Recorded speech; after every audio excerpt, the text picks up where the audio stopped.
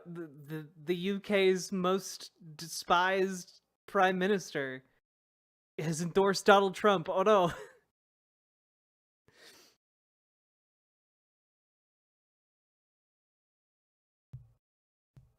God.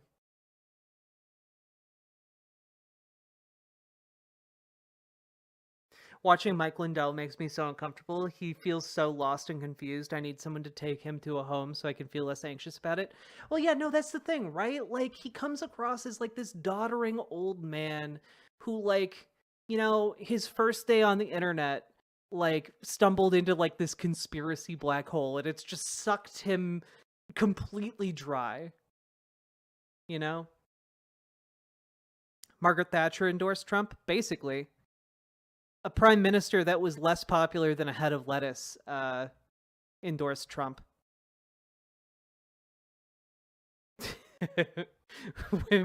Which candidate will the Liz Truss cabbage endorse? That's what I want to know. Same Benjamin Kessler. Trans girl Jade. I knew one of you would do the smuggy emote. I knew it. Also, surprise, surprise, everybody.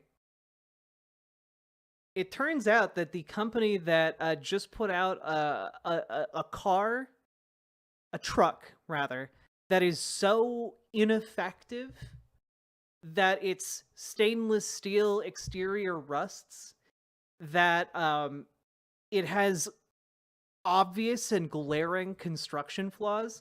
I need you all to see this. I can't remember where I saw it.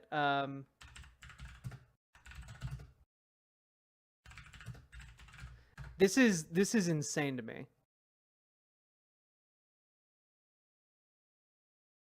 I think this is it. Oh god, it's taking me to TikTok. Yeah. So apparently the Cybertruck has a stop zone, and I might know why. Okay, here we go.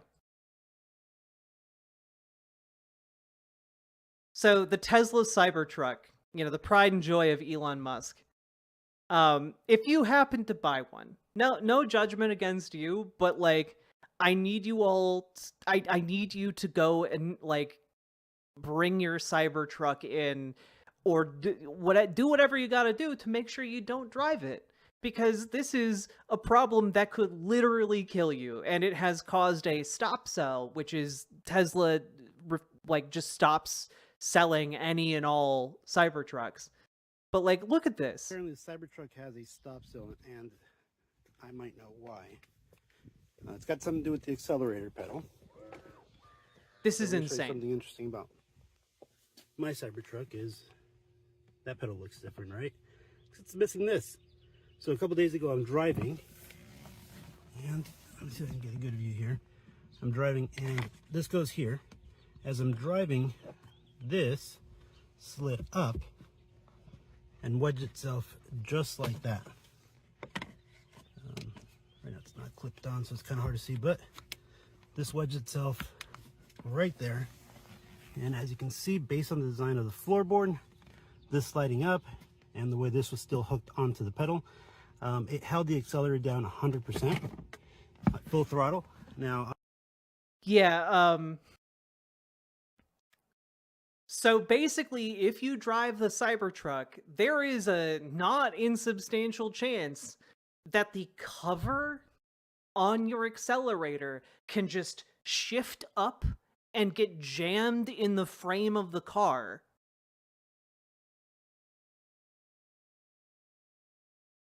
Why would you not bolt those plates on? Because it's a terrible car designed by a terrible engineer.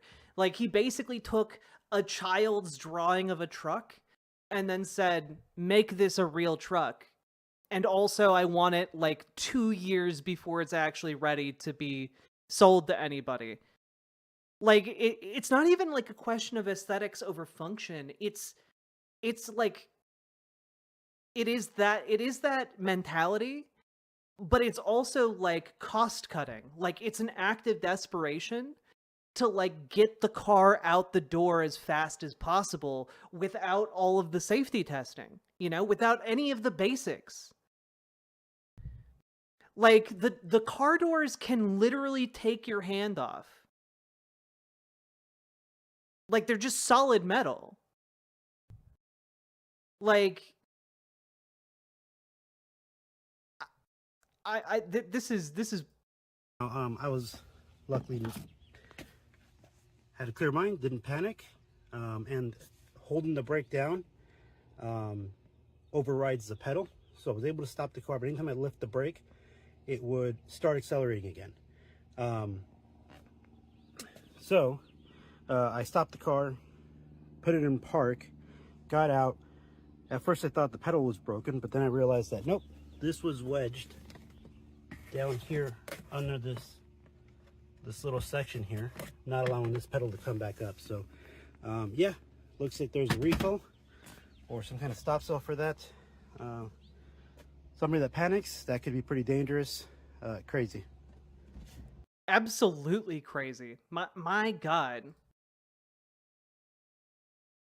But you don't understand, the windows don't shatter though. I guess. But they do shatter. The windows shatter like instantaneously. Like, that's the thing I don't get. Literally nothing about this death trap functions as advertised.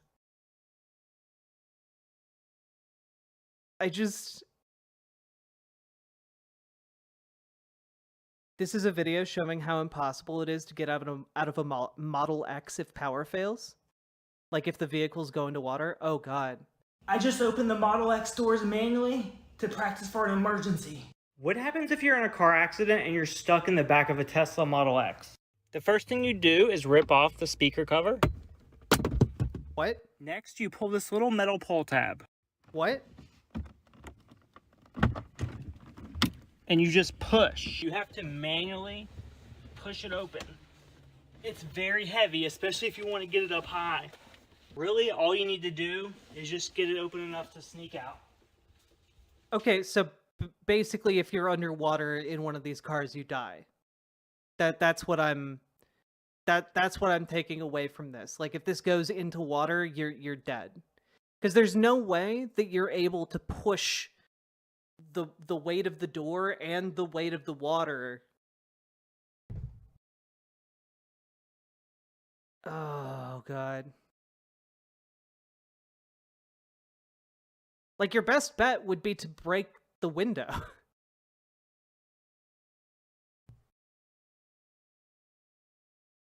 Oh God.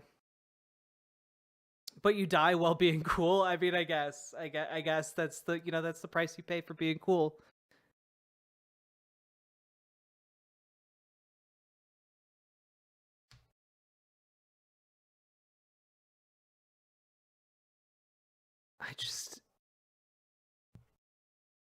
Anyway, surprise, surprise.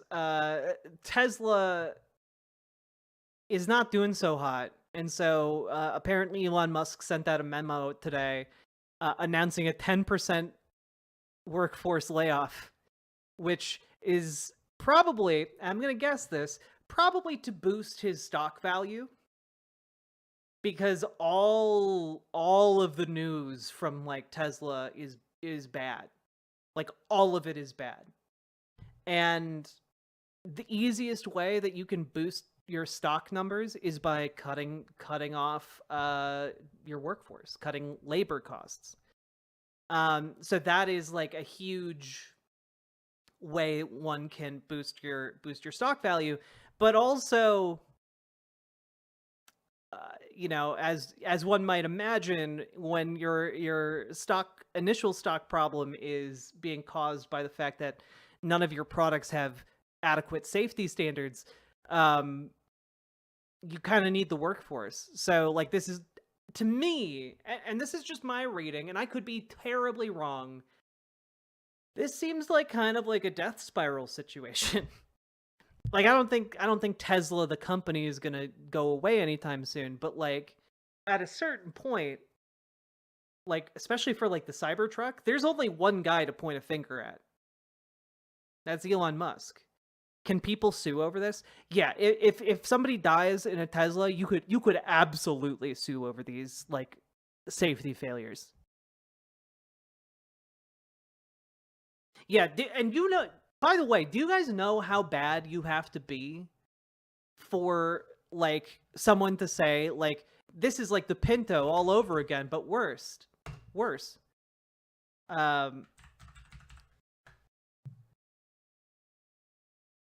Here is the Ford Pinto crash test. Okay, this is how bad the Tesla is. Like Tesla cars are.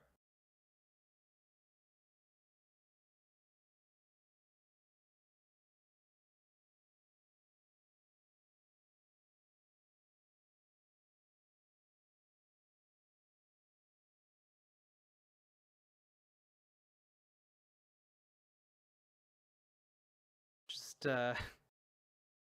instant explosion.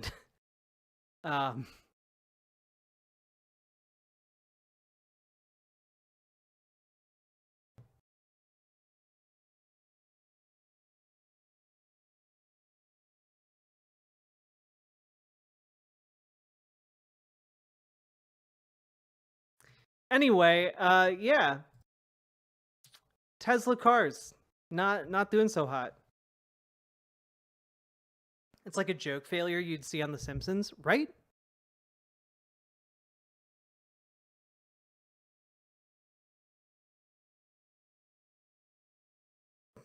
What's the issue? It's just flashy. Yeah. I don't think traffic safety tests normally test for underwater. True. But I don't think these cars are traffic safe either. Hello, Ratnip. Thanks for being in here for the very first time.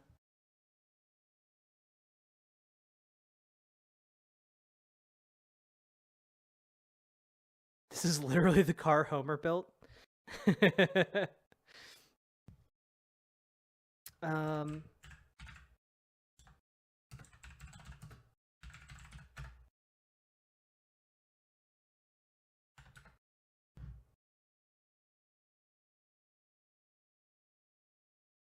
Where was this? There was like another... There's another video of like the Tesla truck. I think you guys get the idea though, you know?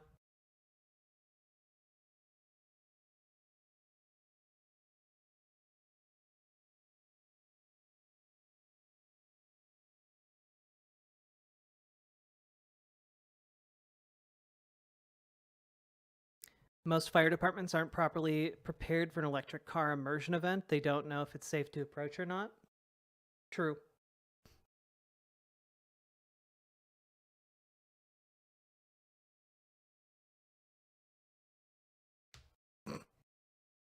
God.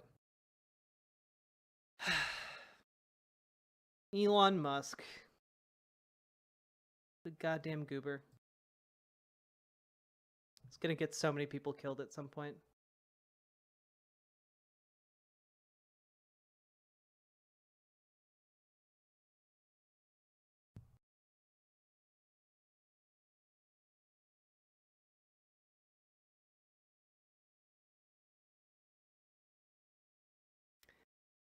Hey, so, folks, good news, everybody. It turns out a good thing is happening. And also, I'm going to use it to kind of point out some conservative hypocrisy. Now, how many of you have heard about trans women in women's prisons? How many of you have like heard stuff about that argument in the past, or like have an idea? Yeah, you guys have heard about this? Oh my god, yep, okay. All right, cool. And the concern that transphobes generally have is, oh, if you put a trans woman in a woman's prison, the trans woman will just rape all of the cis women in the prison, right? Like that's the concern that transphobes say that they have about trans women in women's prisons, right?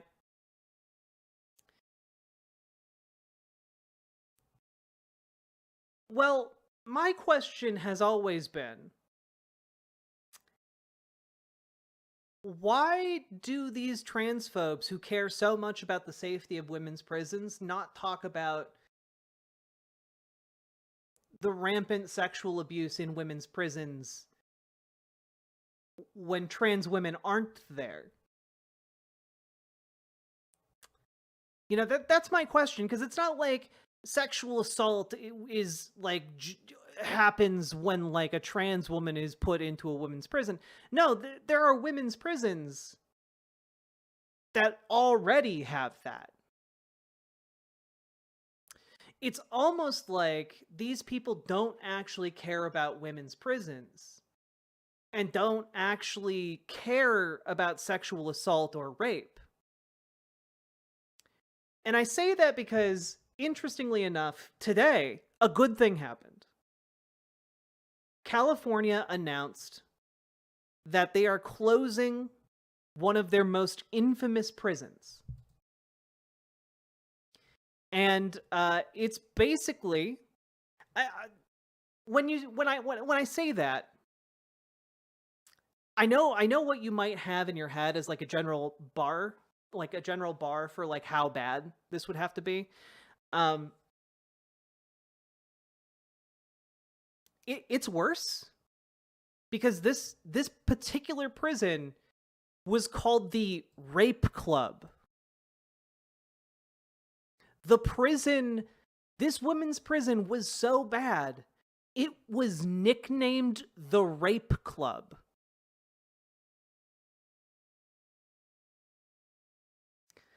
So, thank God it's being closed down, for one. But, like, why are these issues never talked about by the transphobes who claim to care about them? It's because they don't care. They don't care about women's safety. They don't care about sexual assault. They just care about masking their transphobia. And it is wild to me here. Bureau of Prisons Director Colette Peters said in a statement to the AP that the agency had, quote, taken unprecedented steps and provided a tremendous amount of resources to address culture, recruitment and retention, aging infrastructure, and most critical, employee misconduct, which, if you read what she's responding about, you know, i.e. this prison known as the Rape Club, the culture of the prison that led to rape, the recruitment of rapists, the retention of rapists, old infrastructure, i.e. places in the prison where there aren't cameras, and employee misconduct, i.e. the prison guards were raping the inmates. That's what this banal, like, statement from a bureaucrat is. Despite these steps and resources, we've determined that FCI Dublin is not meeting expected standards, and the best course of action is to close the facility. This decision is being made after ongoing evaluation of the effectiveness of those unprecedented steps and additional resources. Basically, and I need to be clear here,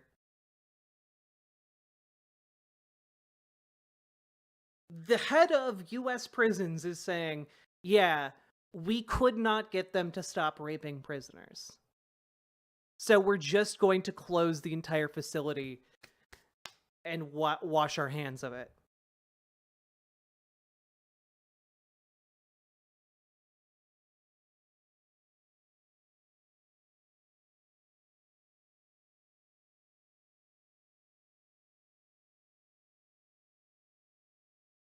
Yeah. Here's some more details here.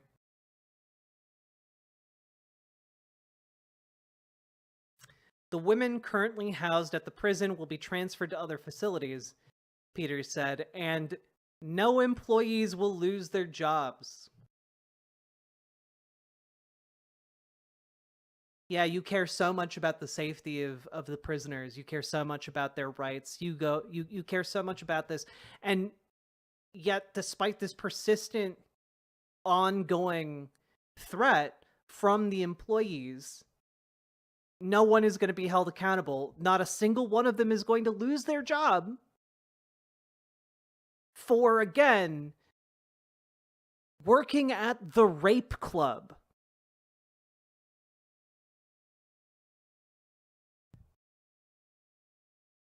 Like,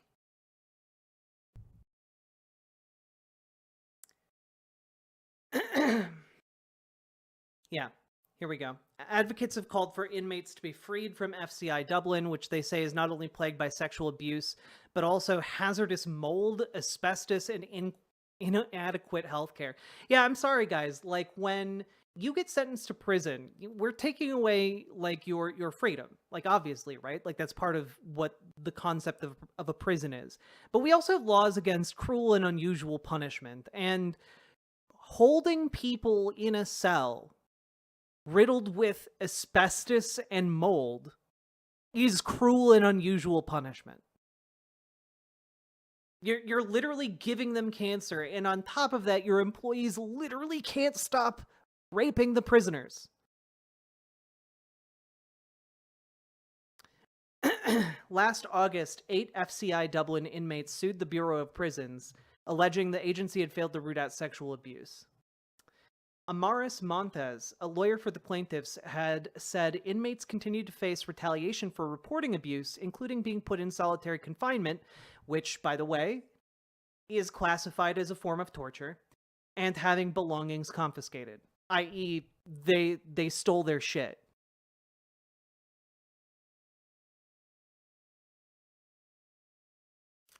And by the way, you might think, oh, well, it's good that they're closing it down, right? Well, they're closing it down after the judge in this particular case appointed a special master to oversee the prison, i.e., someone not in this, circle, not in this social loop, unbeholden to anyone else in the system, was coming in to take control of the prison. And instead, they just shut it down.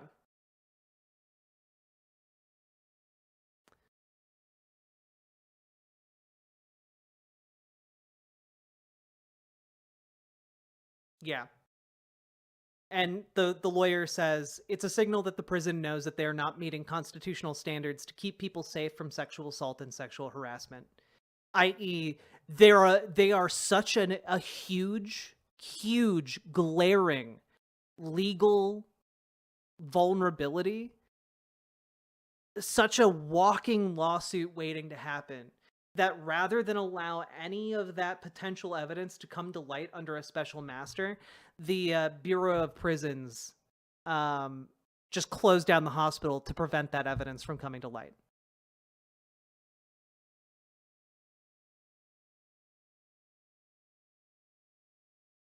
Oh, yeah, here's a quote from the lawyer. I think that the BOP, Bureau of Prisons, is quick to try and transfer accountability and move accountability elsewhere as a way to remedy the issue.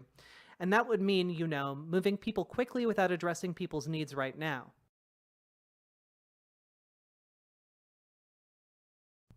Yep.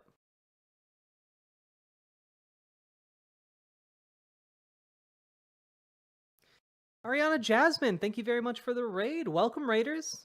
We're talking about the closure of FCI Dublin, a prison in California. Welcome, folks. And folks, go follow Ariana Jasmine. Excellent lefty, fighting the good fight.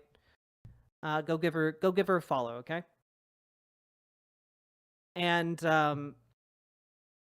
yeah.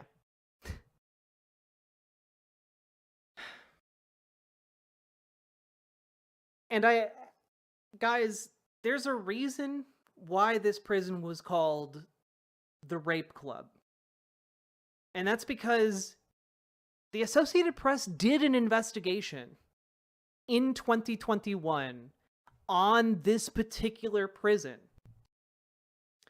And not only did they do this investigation, they found it riddled with corruption concerning sexual abuse of prisoners. And I need to emphasize this.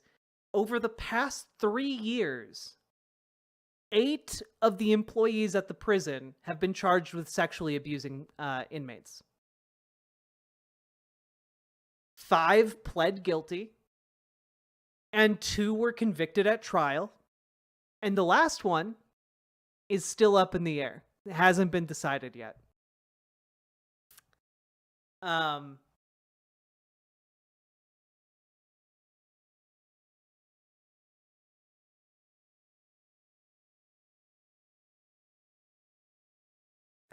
And I just need to look up one thing.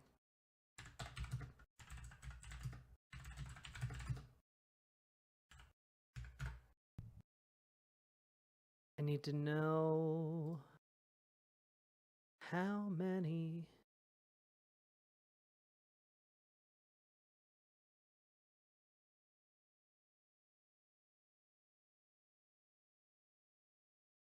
Gonna do some quick math.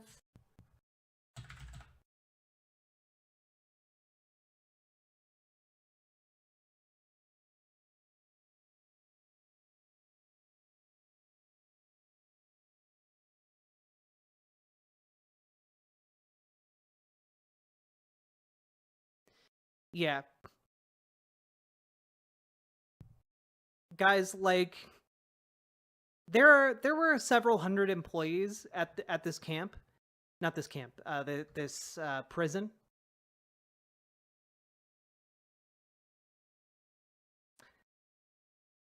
Like 1% over 1% of the employees over the last 3 years have been convicted of sexually abusing the inmates. However, those are just the people who've had cases brought against them. So we have a confirmed 1% of the employees at this prison being rapists.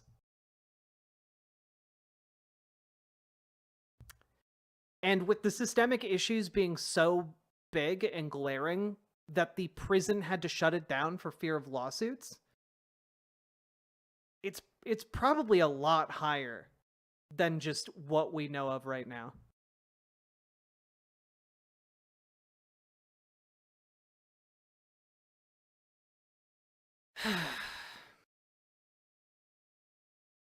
God. It's so hard to articulate how disgusting and awful this is. That's just over the last 3 years. This prison has been around since 1974. For like 50 years. Yeah, exactly, Snuggle Kitten. You don't get a name like the Rape Club for a prison if just 1% of the employees are in on it. And at the very least, even if 1% of the employees are the ones actually doing the rapes, the other 99% they're covering for those rapists.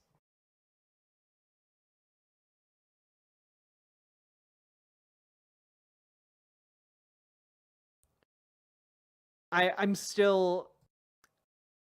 I initially started talking about this story before I realized, before I knew that none of the employees have lost their jobs.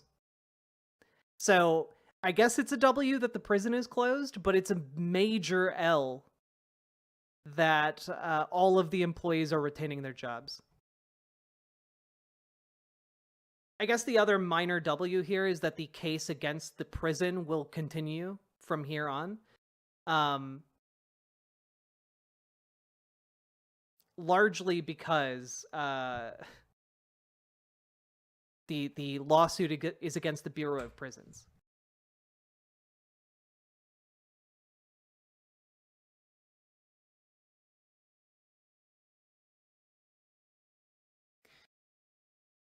Thank you so much for talking about this. I'm going to have this story to everyone, tell this story to everyone I know. Go for it, Monica G.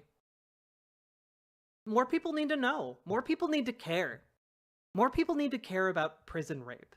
Like, for whatever reason in our society, we have just ingrained into ourselves that, like, prison rape is, like, both an expected punishment for you if you go to prison, and if you're a man, it's hilarious, I guess. Haha, you're gonna get raped in prison. Haha. Like, why? Why have we had this permissive attitude towards this? It's horrific. The fact that you expect to be sexually assaulted if you go to prison is insane.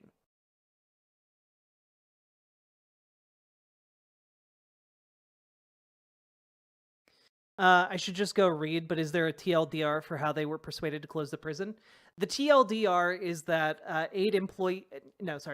8 prisoners brought a lawsuit against the prison, specifically the Bureau of Prisons, alleging that their rights were abused.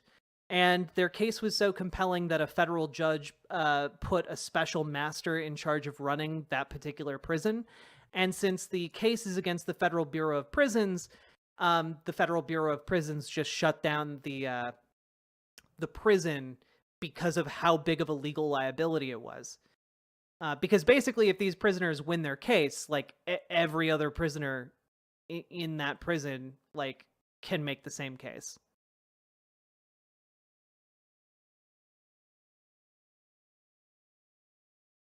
So basically, the Federal Bureau of Prisons shut down the prison to avoid more information coming to light.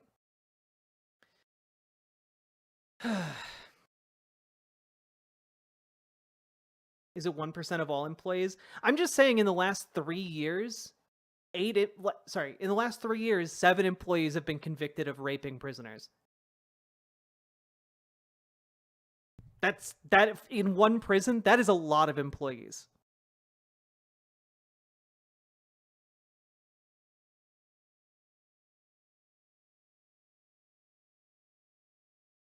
Also, just out of curiosity here.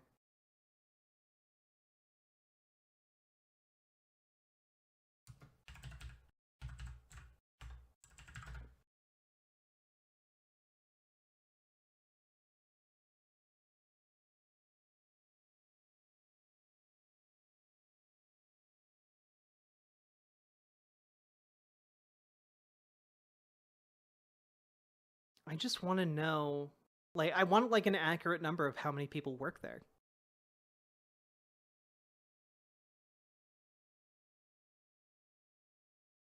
Because I can get an accurate number of how many inmates they have. Today I found out that cats can't taste sweet things. Huh. Well, Catalina Gearbox, thank you for the $5 donut and the fun fact.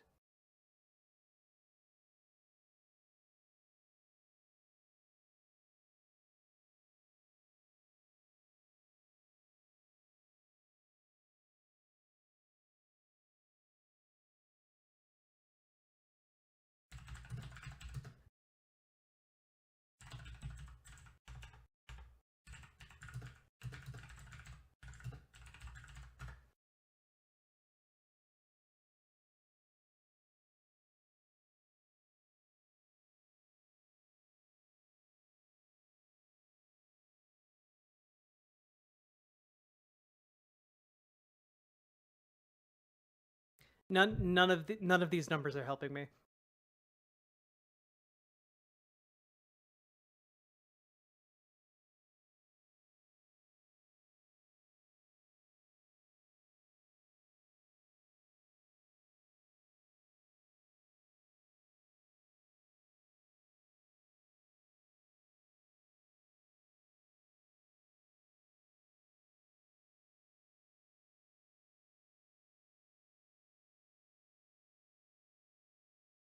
Well, I found this other facility that has 171 staff members. Oh, for a total capacity of for a facility that has 950 inmates. So I think the number I was looking at before was actually Don't mind me. I'm just here eliminating white names. Saluting face. Well, Tipster, thank you for the 5 gifted tier 1 subs. I certainly appreciate that. Yeah, so FCI Dublin currently houses 605 inmates, which is 300 less than this other facility that has 171 staff members. I'm going to go out on a limb. If we can make like a parallel here, right? This facility in Nevada, the Florence McClure Women's Correctional Center, has 171 staff members for a prison that has a capacity of 950. This facility at FCI Dublin has a maximum of 760. So I'll be generous and say, you know, this FCI Dublin had 170 staff members, okay?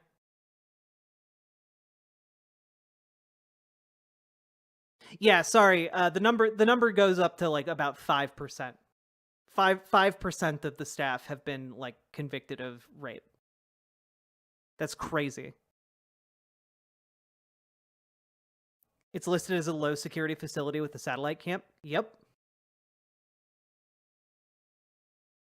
Yeah, none of the people in FCI Dublin are like murderers. They're not. These aren't like hardened criminals who are just looking to kill again, you know? I mean, maybe a couple of them are murderers, but they're deemed low risk, you know? They're not gonna go on a killing spree.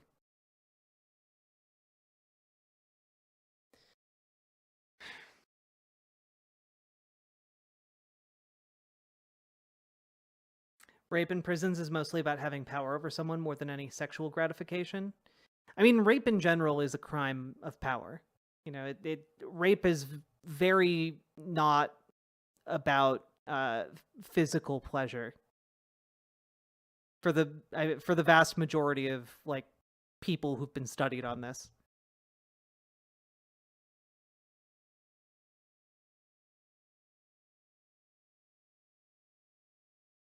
Did Trump get his property seized? Not yet.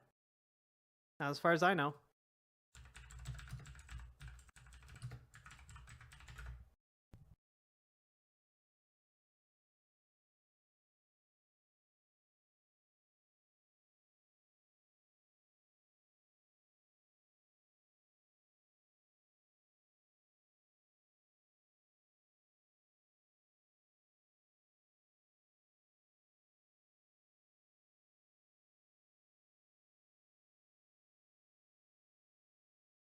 God.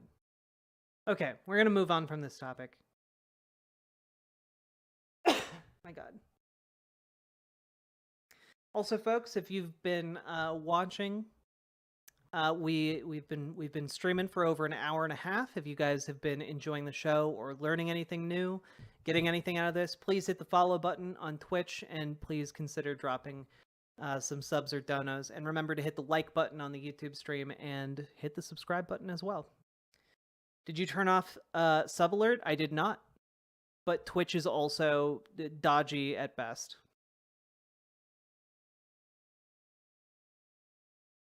Whoa, hey, someone go clean up all this news? I'm nearly trapped. And broke my hip. Hey, Slaz. God.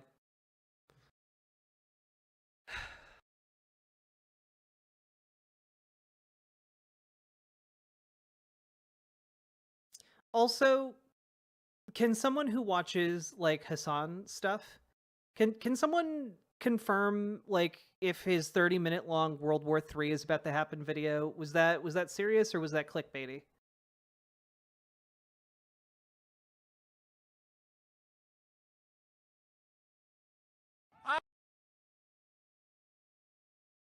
I need to know.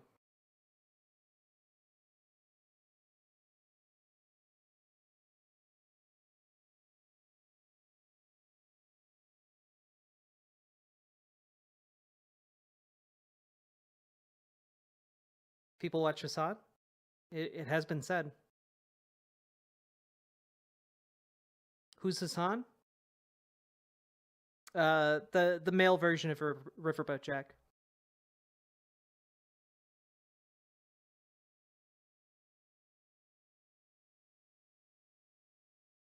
Okay, cool.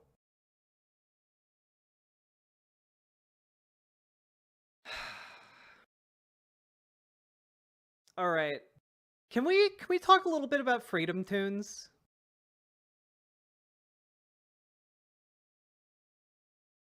Can we talk a little bit about Freedom Tunes?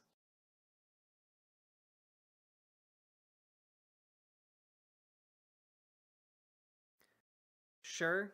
Okay. It's been a while. It's been a while since we talked about the YouTube channel Freedom Tunes, which is an animated channel for conservative comedy and politics. And also, the guy who makes it is on Tim Pool's show a lot. And we haven't really been checking in with how they're doing lately because frankly they're always doing not great. And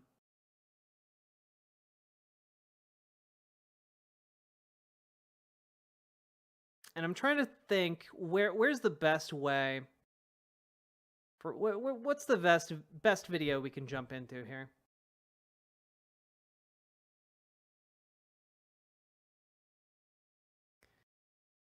Oh, cool. He did a collab with Matt Walsh. Here we go.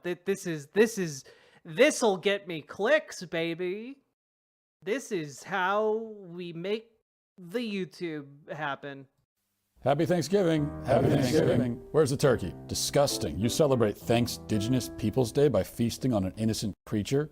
You colonizers just can't help but kill anything that has feathers on it, can you? Well, I have good news for our leftist cousin here and bad news for the non-developmentally disabled members of the family. We will not be eating turkey this year. Aww. Yes. Why not? I can't seem to find the one we bought anywhere. Oh no, that's too bad. Thanksgiving is canceled. Oh well, gobble gobble. Who are you? I'm your cousin, Matt Walsh.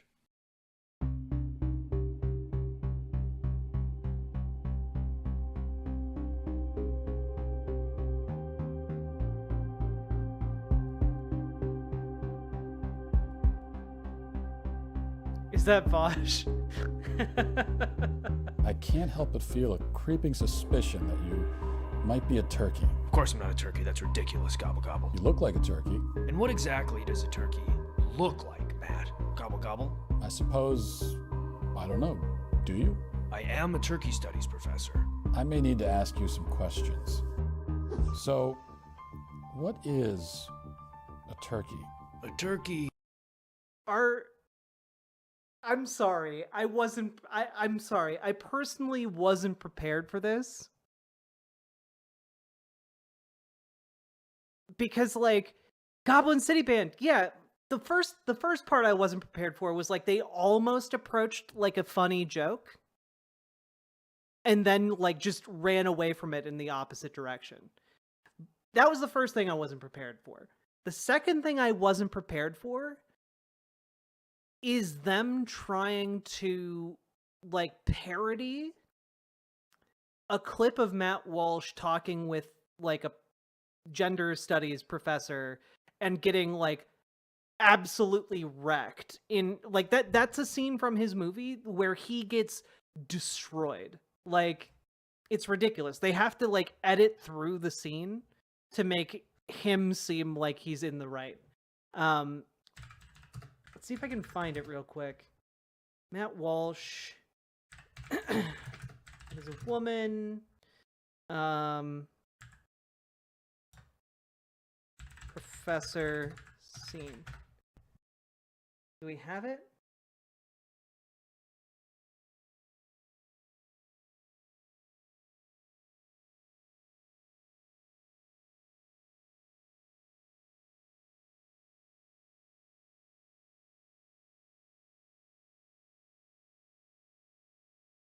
Maybe this is it. So what is a woman?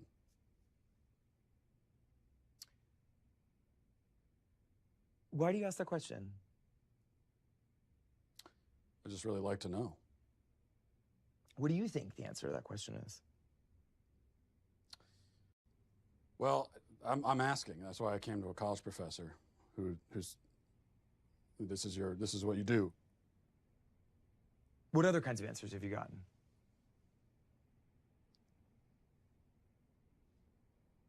A lot of like this, where you're not answering, and I've gotten a lot of that. So I think it's interesting that you say that some of the people you've interviewed have been reluctant to answer it, and I think that has a lot to do with the questions that preceded it, and the way that you've conducted yourself in the interview.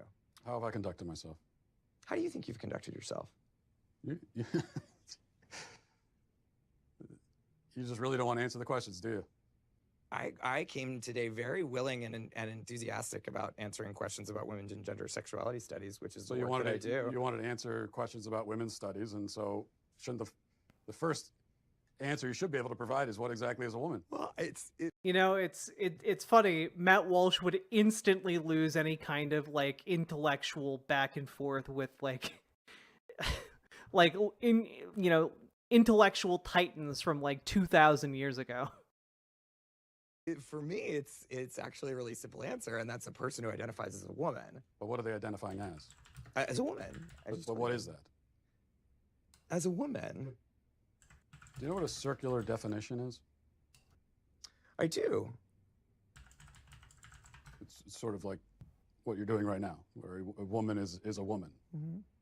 Well, because you're seeking what we would call in my field of work an essentialist definition of gender. I think it sounds like you would like me to give you a set of biological or cultural characteristics that are associated with one gender or the other. I'm not seeking any type of definition. I'm just seeking a definition. Yeah, and I gave you. A woman has its one duty. Okay. This was the back and forth that I really wanted to cover. There's a little bit more towards the beginning where like this guy is engaging in good faith with Matt Walsh before he like catches on to like, okay, this is what you're doing, you know? So it is weird to me to see that scene attempted to be parodied here. But like it's a scene where Matt Walsh does not come off looking good. He comes across like a nincompoop, frankly. But let's see the rest of the Freedom Tunes bit. Is anyone who identifies as a turkey. Gobble gobble. Right, and you don't identify as a turkey this time of year. No, gobble gobble. What? Gobble gobble? You just gobbled. I just what? Gobble gobble. You said gobble gobble. Said what? But see, now the joke is ruined already because he's been gobbling the entire time. Gobble gobble. You said gobble gobble gobble gobble. You're saying gobble more than me. Maybe you're the turkey. Gobble gobble. Maybe I am. What is a turkey? That's personal to every turkey. Do turkeys say gobble? Does a turkey have a pecker? See, like this is the weird part about this bit, right? Like Matt Walsh here in this scene is doing the thing the professor did to him. I don't understand why you're so fixated on biology. You seem to be seeking what in my field of work is called an essentialist definition of turkey. I just want a definition. Anyone who identifies as a turkey. Not every turkey is assigned turkey at birth. But if they are, you cut their peckers off? It's species affirming care, and a turkey doesn't need a beak either. Okay, so if no one is willing to tell me what a turkey is, what am I supposed to eat for? See, it's supposed to be funny because trans women have their dicks cut off. In conservative worldviews, they believe that trans women have their dicks cut off. But that's not what actually happens when trans women get bottom surgery. But also, it's funny because, you know, pecker is another word for dick. But it's not funny because you don't just like cut off beaks from turkeys generally, unless you're like about to eat them. Like and then you're not just leaving the rest of the head. You cut off the head of the turkey. Like if you go to the supermarket and you buy a turkey, you're not just cutting off the turkey beak. Like it's the thing you buy at the supermarket is the turkey body. It doesn't have a head on it. So like the analogy really is falling apart. For Thanksgiving dinner. Here's an idea. Since you're so obsessed with definitions, how about you tell me what a human is? Well, that's easy. A human is a featherless biped. That's right, I'm a human. Wow, you do look human. Oh, look. They're doing the Diogenes bit. Behold a man holding up a chicken. You? Well, almost. But you aren't tan enough. It's obvious you've spent years covered in feathers. No, it isn't. It really is. Thank goodness we've banned species-affirming care like this tanning spray. No, you don't pass yet. You would need some kind of tanning bed, like the one I have in my kitchen. Too bad you'll never figure out how to use it. Oh, is that what you think? I won't be able to find your stupid little tanning bed?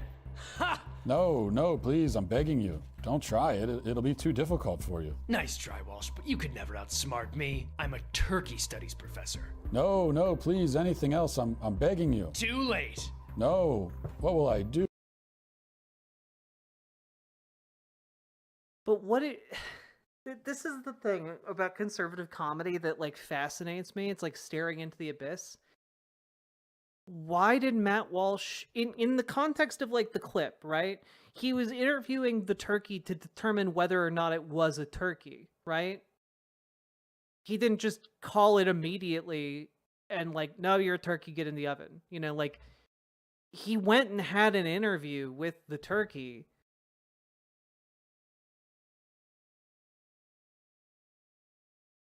Because he was fooled initially? What is the bit here?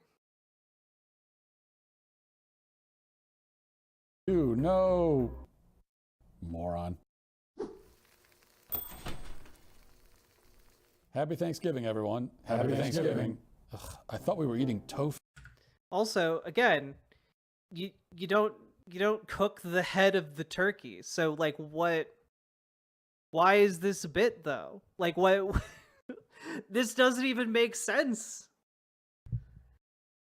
Like I understand what the intended joke Freedom Tunes is going for here, but like the internal logic of any of these scenes doesn't work, and you need to have like a consistent logic for the jokes to land.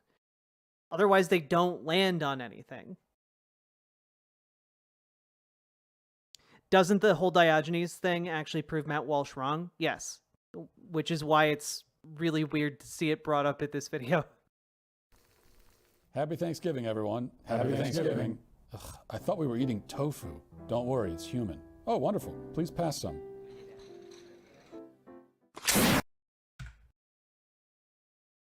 Yeah, it is really weird to see Matt Walsh right next to Vosh. I never saw this coming.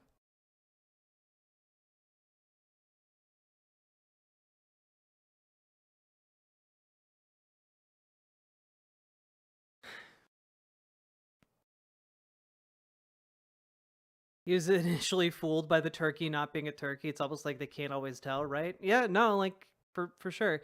I just like the joke of the scene, right? Like if you wanted to make fun of trans people, you could do it, right? Like there are tons of things you could do to make fun of trans people. You know, we're very cringe, all right? Like you can make fun of trans folks. But like you need to do it in a way that is consistent for the jokes to land. And so like not only is this not funny due to the lack of consistency, it's also just incorrect and like in like the most scattershot way possible, right? Like if you actually cared about the arguments you're making in this sketch, like why on earth would you be like making good arguments against your own position in a way that you never address in the video. You know, like if your goal is to make fun of like the you know, memes of like trans ideology or whatever, for lack of a better word, like why would you not provide the conservative answer to those? And my answer, like my conclusion that I can only draw from this is that conservatives aren't consistent. They don't have a logical thought process.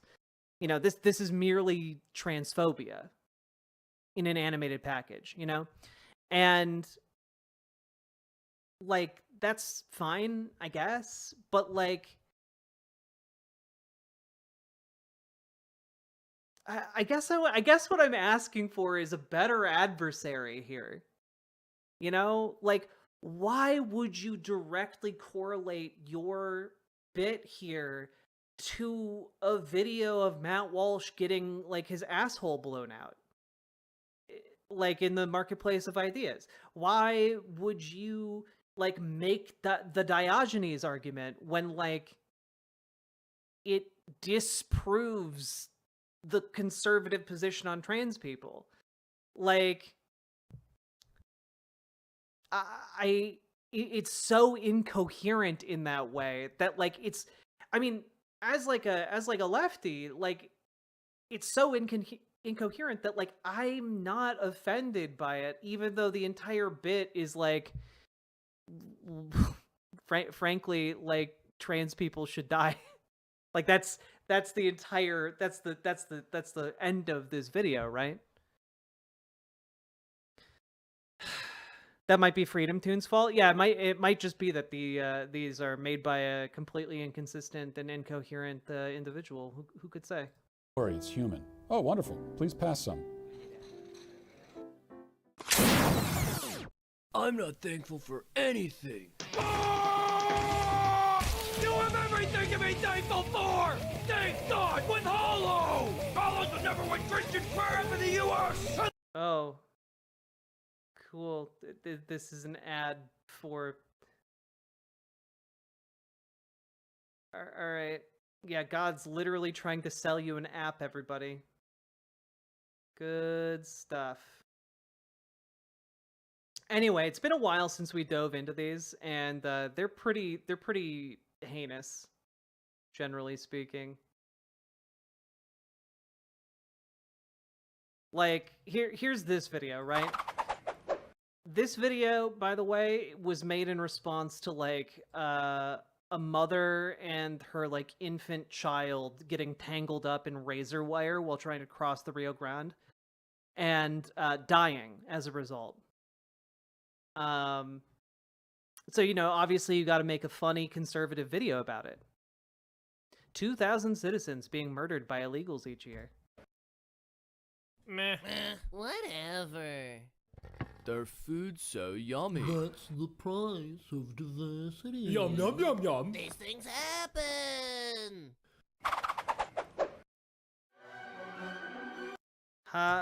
Get it, everybody. It's a bunch of white people who like tacos. Haha.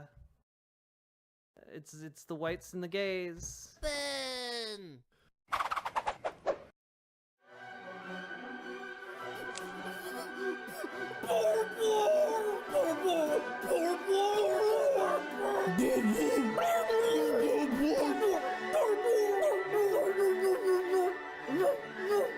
Again, I can't stress enough, this is in response to a mother and child dying in razor wire while trying to come to the United States to work and have a better life.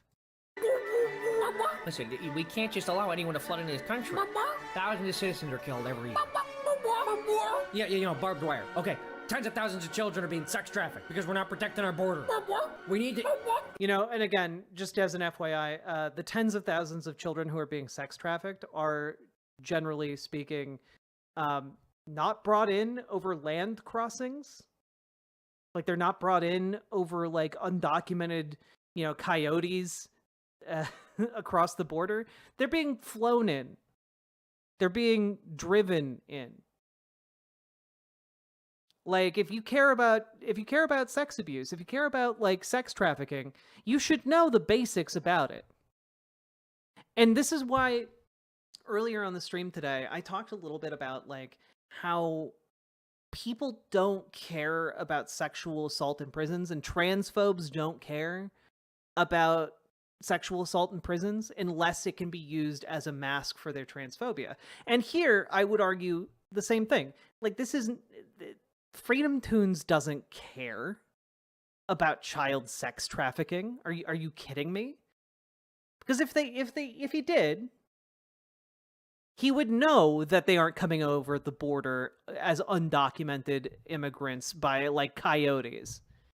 Like, they don't even try to mask it, but like it's just like this vague lip service so that they can pretend like it's, you know, oh, well, I actually care about this issue because of principled reasons and not just because foreign people scary. We need it.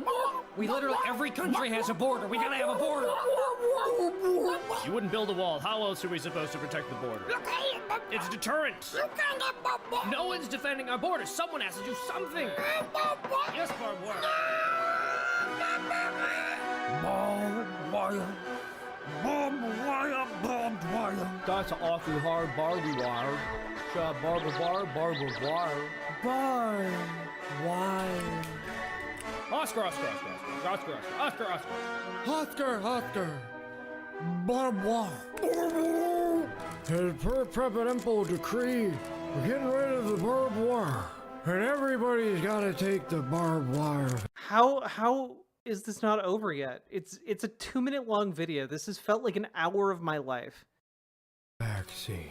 Americans must take 50 doses of the barbed wire vaccine. Oh, get it, everybody? It's Dr. Fauci. Haha. It's Dr. Fauci and barbed wire. Haha. I said barbed wire. Hell, what is it good for? So this is just gonna be the thing they say for a while. Yep. Like, also, how poorly aged are any of these things? This video came out 2 months ago, and this feels like it is ancient. This feels like it's ancient. It came out 2 months ago. Aging like milk. Tubian, thank you for the $5 dono. Super chat. Call me cynical, but I get the feeling far-right conservatives would care if the kids dying on razor wire were white. Yeah, absolutely. Yeah. Yeah. Razor wire vaccine sounds metal, though. True. Who does this cartoon appeal to? Stupid people? Yes. And unfortunately, this cartoon channel has almost 1 million subscribers. And every one of the videos we've watched has like, what, 200,000 views minimum? Yeah.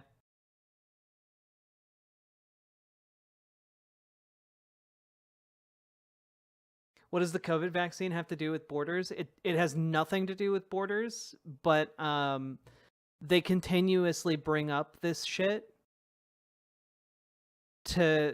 as like a meme. It's basically a meme for them. Like, I mean, for fuck's sake, like they even have like a Dylan Mulvaney video from 3 weeks ago. Okay, I'll bite on one more, you know, rule of threes and all that. Ultimate alpha male. Is the twist going to be that the ultimate alpha male is secretly a trans lady? Like, is that what the joke is going to be here? She literally does anything I tell her. When I got home from work, the place was spotless, just like I instructed her. And you know what's happening when I get home tonight, fellas? Yeah, right. My woman had the place spotless without me having to say a word to her. You guys wouldn't get it, though. You know, alpha male stuff. Ha! Oh, I wouldn't get alpha stuff. Bro, I'm the most alpha. I'm more alpha than all of you combined. I think everyone knows I'm the alpha here, boys. Yeah, Charlie. Oh.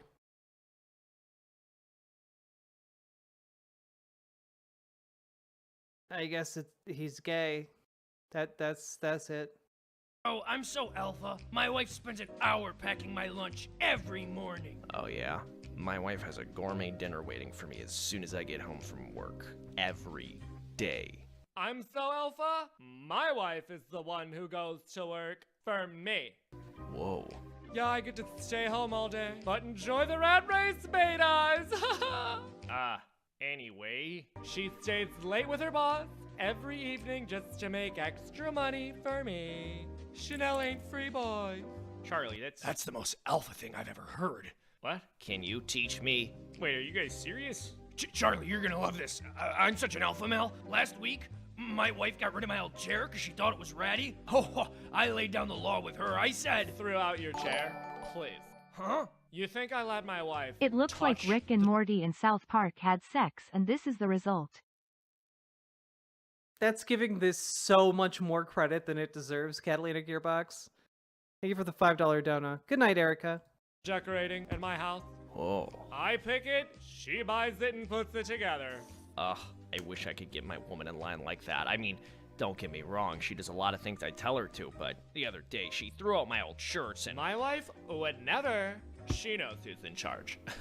Seriously, Furious is a bad hair day, sweetheart. Not only do I keep all my clothing, I pick her outfits too. Bro, come on. Hey, if you got a problem with our absolute Sigma King, why don't you just say it? Lay 'em all out on her bed each morning. I hit some sales at the outlet mall this week, and she is gonna slay at work next week.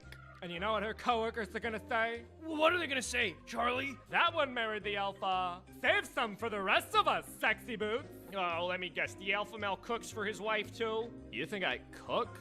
Excuse you, I'm a high-value man. Yeah, he's high value. Well, that's a relief. She takes me to dinner.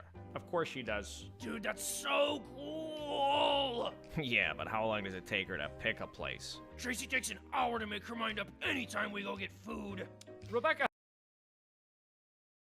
You know, I know that the focus is supposed to be on this guy, but I am fascinated by like the other people at this table who seem like all of these people, I guess, are supposed to be heterosexual, including this guy.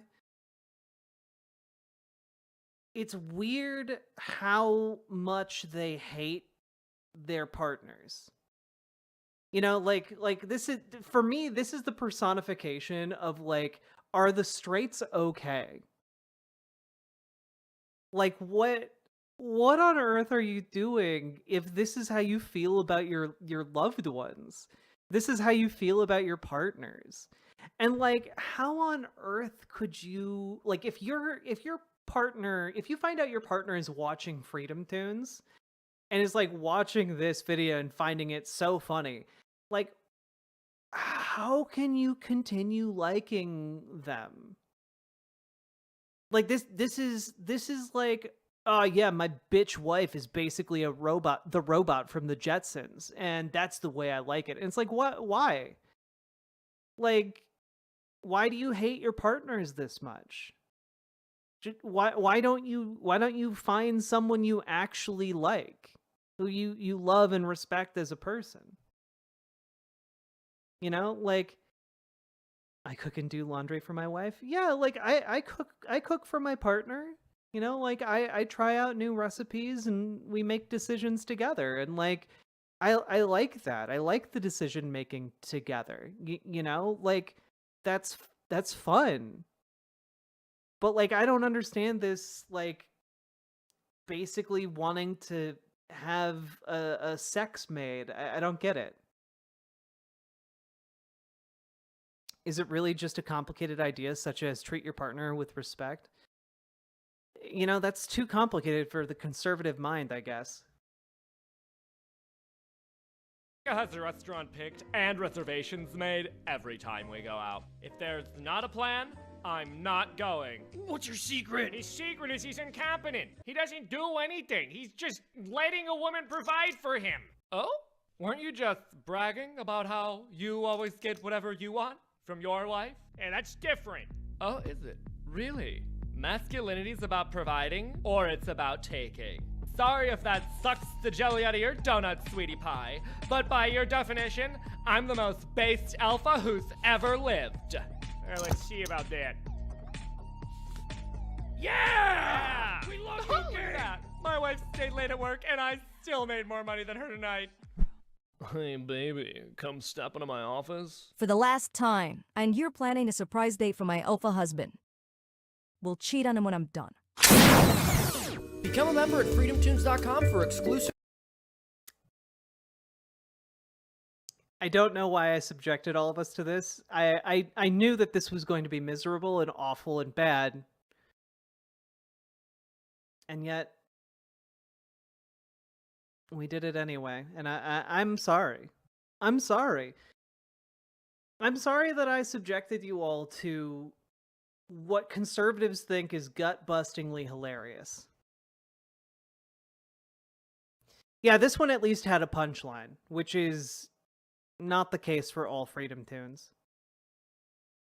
I'm dumber for having watched that. We all are. I feel like I've taken psychic damage. You have. Approximately 12 points of it. How could you do this to me? You owe us bunny ears? I don't have bunny ears here.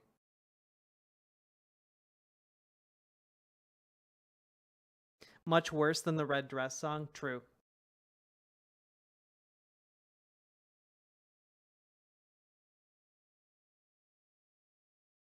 We've well established Jack hates us. It's true. I get on here every day to hate you guys. Anyway, Freedom Tunes is bad and should feel bad. At the end.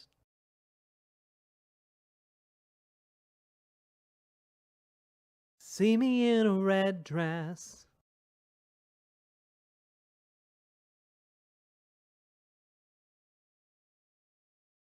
It's okay, socialist. Why was a gay foursome playing poker in a Gooner cave? Who can say? Palate cleanse? What is this? Oh, we've seen this before. But it is really cute, so we will watch it again.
冒険にはいつも仲間がいた。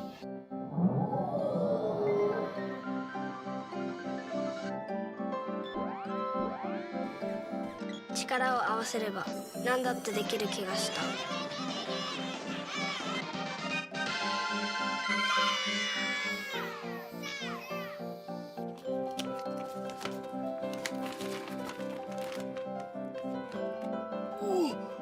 やった。心を奮い立たせる言葉があった。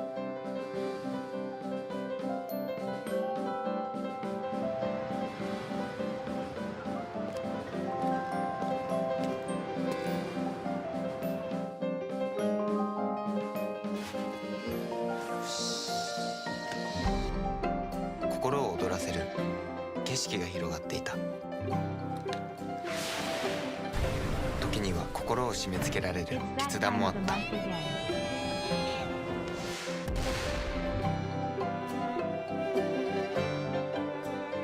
たくさんのことを教えてもらった。このゲームと出会えたから今がある。これからがある。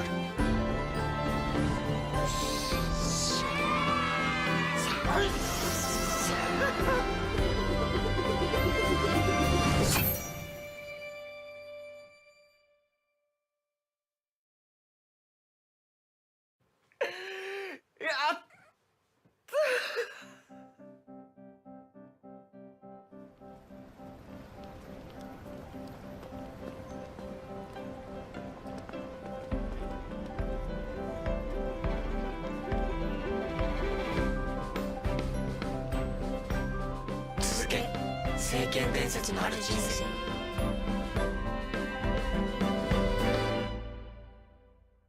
聖剣伝説ビジョンズ・オブ・マナ発売決定 That made me feel good. Yatta!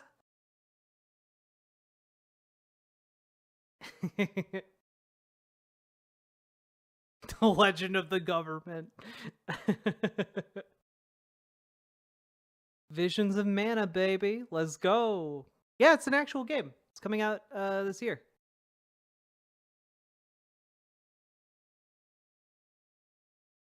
Well, folks, we've been going for over 2 hours now. If you've been enjoying the show, please hit the follow button on Twitch, hit the subscribe button on YouTube, like the YouTube stream, and please consider dropping those sweet, sweet subs and donos.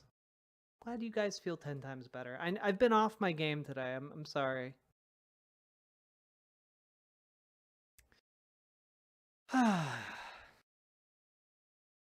Legend of the God. No, it's Visions of Mana. Vision of Mana.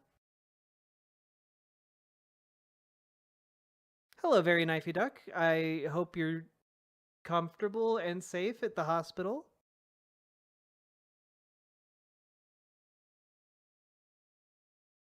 Socialist, thank you for the follow. I appreciate it. And Punky Gal, thank you for subscribing. For being subscribed for 36 months. God damn, 3 years, baby. Oh, the hospital where you work. Okay, that's fair. That's fair. That's fair. Forlorn, thank you for gifting a sub to Tofu Ghost. I appreciate that. Hell yeah.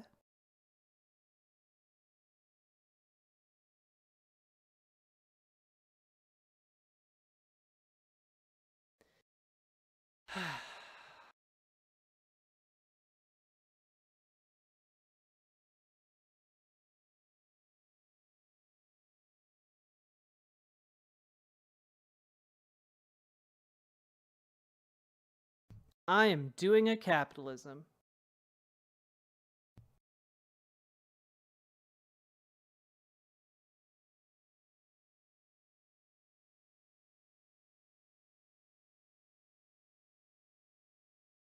Okay.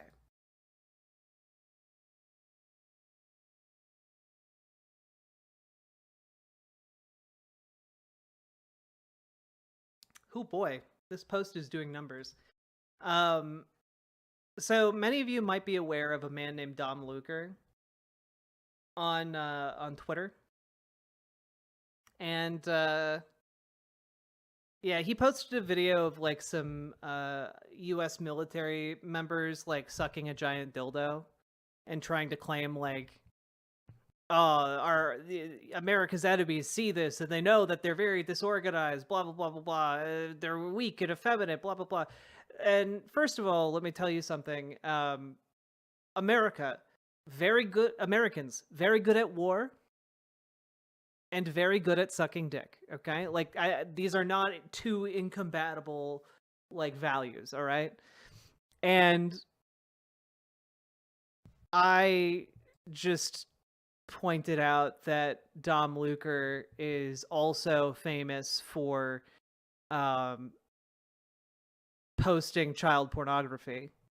And I tweeted that out, and suddenly everyone's up my ass about it. And you know what?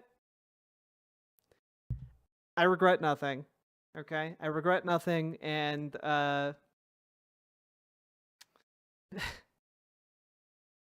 renter of laptops? Yeah.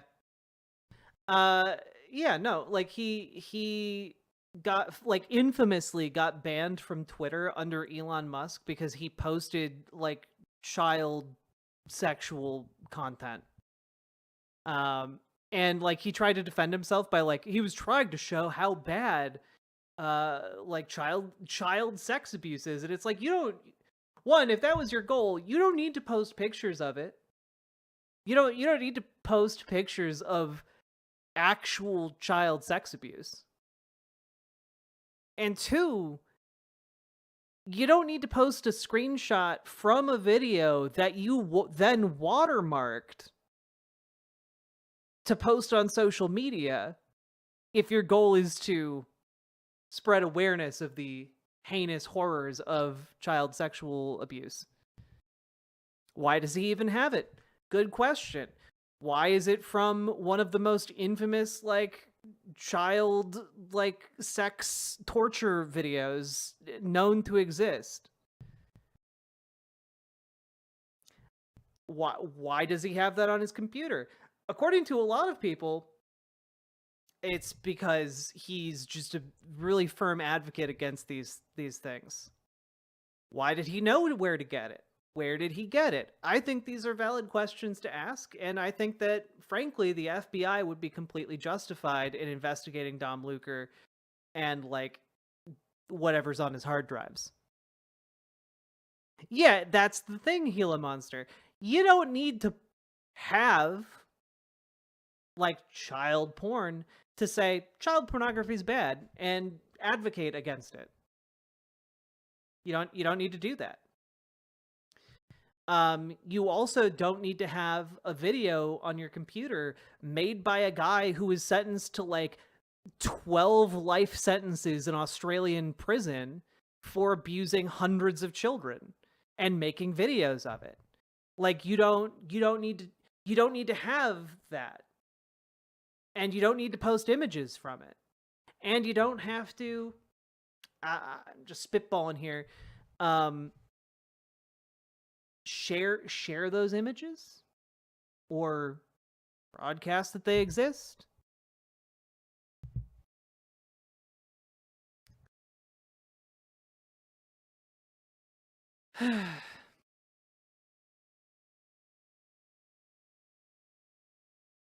Well, and it's just like the FBI has trained with that specific video. And like for a long time it was so heinous that people on the internet were like that it's not real, it's fake. But it's not fake, unfortunately. And he shared images from it on his Twitter account. And now, of course, I just have like a bunch of random assholes in my mentions being like, "Oh, I'm an independent journalist, and I would like you to produce some evidence for this so that he can go to jail because this is a pretty serious crime." And it's like I am only repeating what A is true and B was verified by the Washington Post. Still can't believe Elon unbanned him after that. Well, I have to assume that Elon Musk is probably pretty okay with child sex abuse from that action. Yeah, if you're a journalist, I think you can find what the Washington fucking Post wrote about it. My God.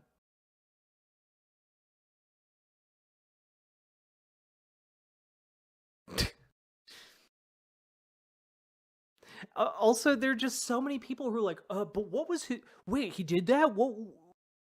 But what was his rationale? It's like, it doesn't matter what his rationale was.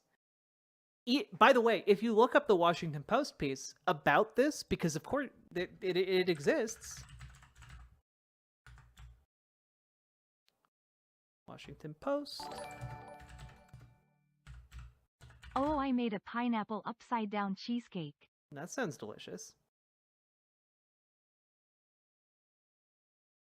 Here's the Washington Post article about it. Twitter under fire for reinstating account that posted child sex abuse. And people are like, "Oh boy, you didn't see this part where he said Let's see. Where did he say this?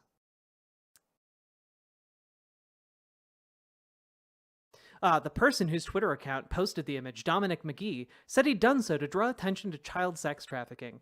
The image was taken from one of the most notorious child abuse videos in the world, made by Peter Gerard Scully, an Australian sentenced in 2022 to life in prison plus 129 years for rape, human trafficking, and the sexual abuse of children as young as 18 months old. And yeah, he said it was to draw attention to child sex trafficking, which you could do without any of this shit. And asked whether he regretted sharing the image, McGee said he believed he was suspended for posting about former President Barack Obama. That excuse was a scapegoat, he said by direct message. So basically, he tried to claim, oh, I wasn't banned for,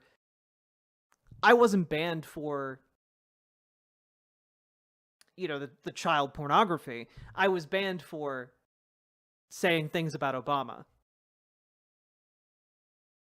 Which is absolutely a lie.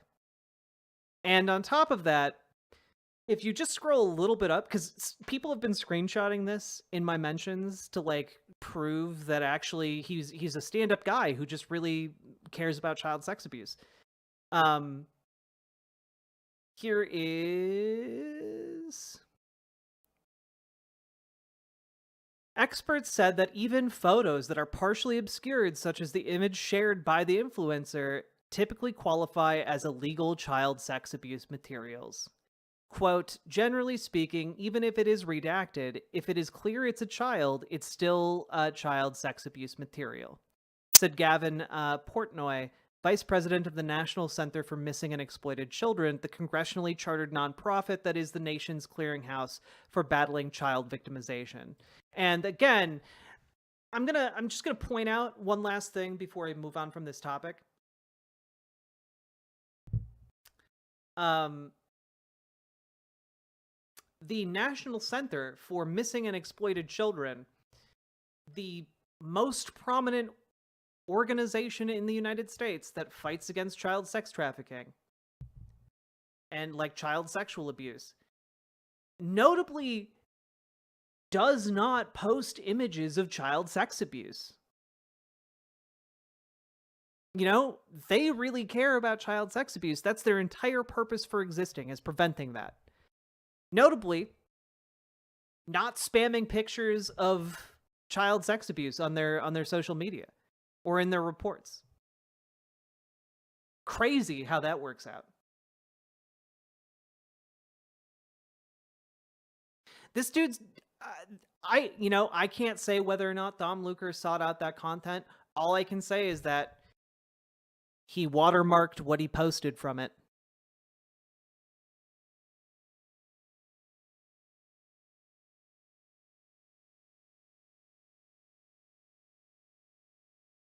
Any real child abuse survivor advocate would know that redistribution hurts the people being victimized. Absolutely.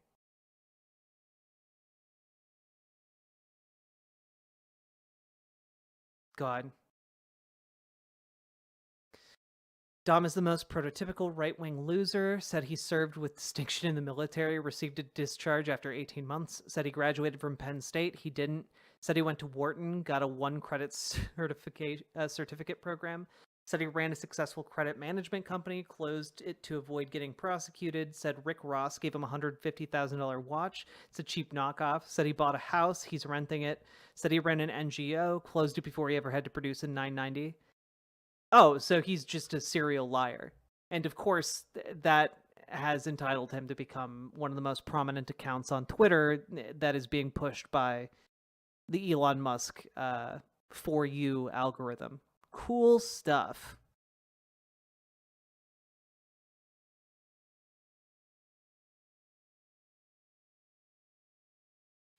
Well, yeah, exactly, Foxbat. Like, the redistribution of child pornography that he did reached like 3 million people. Like and like on top of that, he also made the same post on Instagram, where it was promptly taken down because it was child sex abuse material. Oddly enough, he didn't get banned from Instagram for criticizing Obama.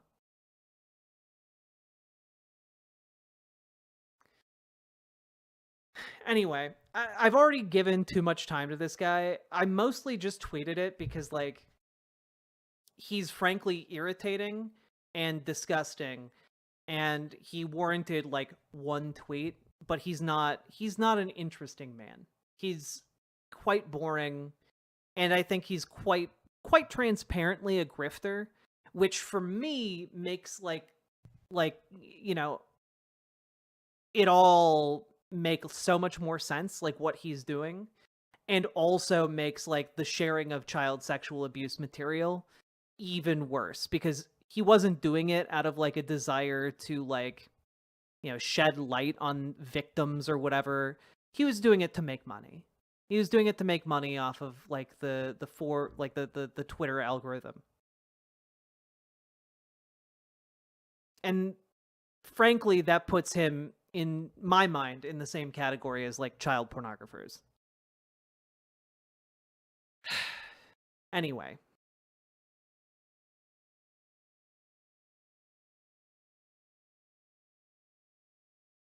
Moving right along. Moving right along.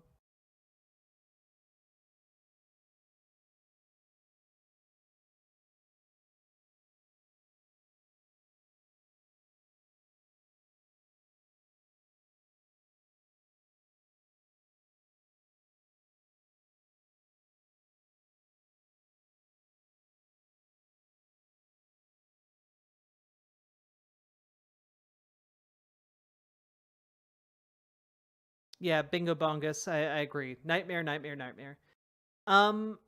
Recently. Oh god. Oh god, I did want to talk about this. Fuck.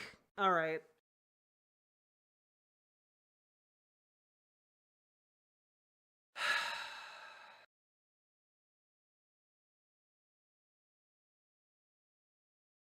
I heard my fallen queen. So, I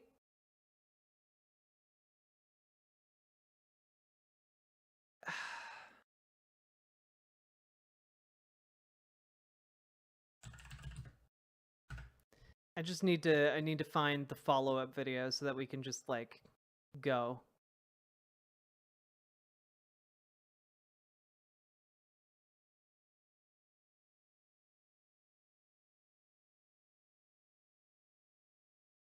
Where is it here?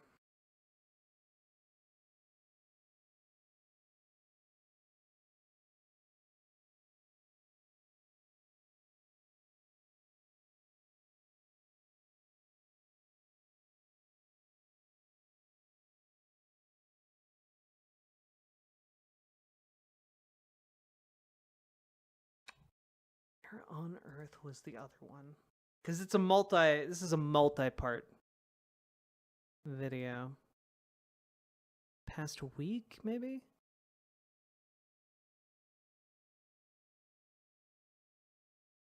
No. Oh, yes. Yes. Okay, found it. Found it, folks. I found it. So,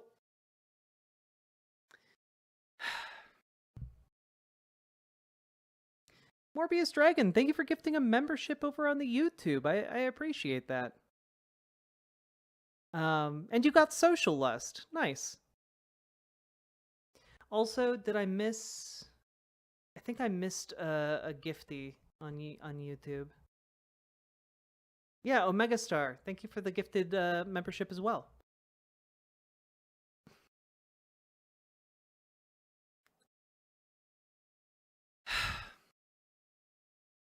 Oh, Omega Star, thank you for the second gifted membership.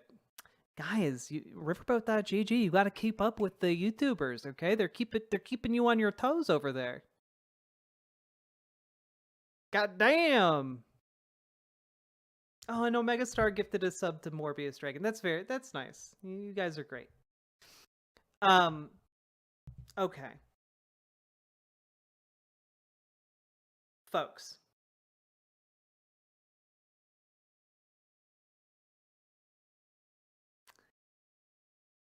There is an organization called the Young Turks. And for a long time, I really looked up to the founder of the Young Turks, Cenk Uygur, and his co-host, Anna Kasparian. Like, I've been watching them for like 10 years, 12 years maybe. And I like, to the extent that I've had Anna Kasparian on my stream. Like, I've interviewed her. She's given me shout outs on the Young Turks in the past. And I have been very sad to see her go down this path, the like more reactionary path, where she is, really upset about inclusive language and jumping on the hype train of like organized retail theft, all this stuff.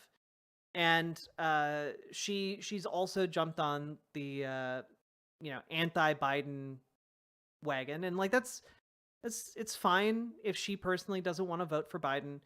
I think that's a bad decision. Personally, I think that it's pretty negligent for someone with the political platform that she has to advocate for people not to vote for Biden in, a two-party duopoly that we currently live in. Like, there's no third-party shot of actually getting someone who's not a Republican or a Democrat into the presidency. And I totally understand like the moral lines, but I also think that there's a moral line when it comes to fascism in America. And I think that if Donald Trump gets elected, we're not going to have another election. I think that he is a threat to democracy itself, for a number of reasons that I've gone into in depth over and over and over again. I think he's an authoritarian strongman, and I think that if he gets into office a second time, he now knows the levers of power to effectively make himself dictator for life. And I am just really disappointed by her in that respect. And for a while, I felt, like, oh, well, Anna might be going in a different direction, but Cenk, he's doing like this campaign, like this presidential campaign in 2024, and it's not really going anywhere. I don't really understand what he's trying to do there, but like he still has some good like political instincts for like political analysis and like movement in Congress and stuff like that. So like, I had some level of respect still for Cenk. And then this video came out like almost a week and a half ago, and I of course didn't see it until relatively recently. And I'm just gonna play the part where Cenk comes in here, and we'll go over that and go from there, because this is important context, because after we play this clip, we're gonna go and we're gonna go through the Don Lemon, David Pakman, Brian Taylor Cohen, and Cenk Uygur conversation, and that just like it blew my mind. It blew my mind. I cannot believe someone who has for decades been pushing himself as like a progressive, left-leaning individual. I know he's not on like the anti-capitalism train or whatever, but like it blows my mind that he could make this sort of change. So here we go. Here. First, I'm going to agree with Kennedy on 4 things. Then I'm going to tell you why what he's saying is partly a trick. And so, be careful, about his tactic here. But then I have something even more surprising to say. All right, so first, let me tell you the things I agree with. The headlines are wrong. He didn't say that Biden is definitely a bigger threat. He said he could make an argument for that. And you've got to be careful with that. And you know what the mainstream media loves to do. They love to smear anyone who's an outsider. So boom, they took that as an opportunity to do that. So he's right about that. Number two, he's right to be concerned about Biden being a threat to democracy himself. Maybe not for the reasons that he's stating, but Biden did support anti-democratic movements within the primary. The Democratic Party can't. For the record, what Cenk is talking about is like ending the primaries in like states like Florida, which, to be fair, I would have liked to see those primaries run their courses, but like it's not unprecedented for parties to cancel primaries when there's one clear emergent victor. That has happened in the past. This is not the first time that has happened under like either the Republican Party or the Democratic Party. Obviously, I think it would be better if like those were left to play out. But like to say that, oh, you canceled a primary race, therefore you are a threat to democracy, I think is silly. Cancel the election in Florida. They try to keep out every candidate in North Carolina, Tennessee, etc. So they love to rig elections. Yes, I use the word rigged, okay? So you can go cry about it if you're mainstream media. How about you do your job and talk about how they canceled the election in Florida in the primary and just declared Biden the winner? So if you're gonna make the argument. And again, like, that's how the party system works. You know, like within the party, they have certain controls. And yeah, it sucks. But part of the game of winning within this two-party system is winning despite those roadblocks, you know? And like, they can't cancel a primary where someone is polling like 30, 40, 50% against like the dominant incumbent. Like they can't do that. And Cenk is almost trying to portray it this way as if there was any kind of actual resistance in Florida to Biden winning the primary. And like we're talking like maybe 8% total, and that's me being generous, voting for a candidate who wasn't Biden as of like the last polling in Florida. Like this does like to like say that like Biden is a threat to democracy because of that over like Donald Trump, who's pledged to be a dictator. What are you talking about? Argument that you're a champion of democracy, you should probably try it in your own primaries. Third thing he's right about is that the establishment in a lot of ways has killed democracy long before Donald Trump tried to. Now, how did they do it? They did it with donors. Donors now completely control our politics. And as I've explained in Justice is Coming, my book, there's been... Yeah, because Robert F. Kennedy Jr. doesn't have donors, I'm sure. Yeah. I'm sure Cenk didn't have donors. Princeton Northwestern study done over 20 years showing... Cenk fundraised like hundreds of thousands of dollars for his campaign. Like, let's be real here. He announced a campaign that had no shot of winning, and he took hundreds of thousands of dollars. That if you're in the bottom 90% of Americans, your influence on policy is 0%. If you're in the top 10%, you have excellent influence on policy. Does that sound like... Well, O.S. Crane, Biden's a threat to democracy because they canceled the Florida primary, and that for within the Democratic Party. So that's the threat to democracy. Like a democracy to you? So we lost this a long time ago.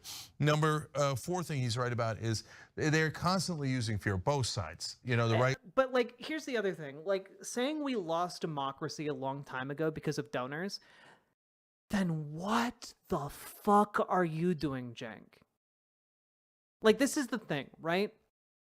I acknowledge that our democracy is flawed, and that you know, one of the things we should have outlawed like ages ago is lobbying. I think lobbying is a blight on our political landscape. And I acknowledge that. However,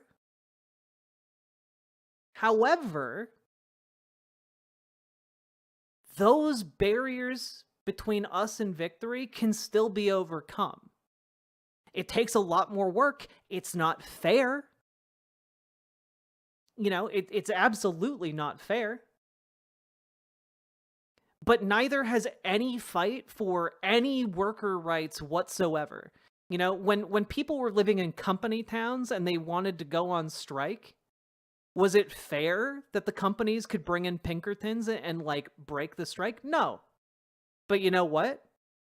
It didn't matter. We kept organizing and we won.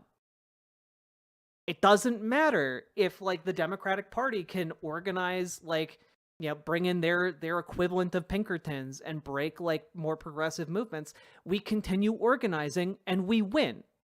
That's how this works. And you might say like, but that means we don't have democracy.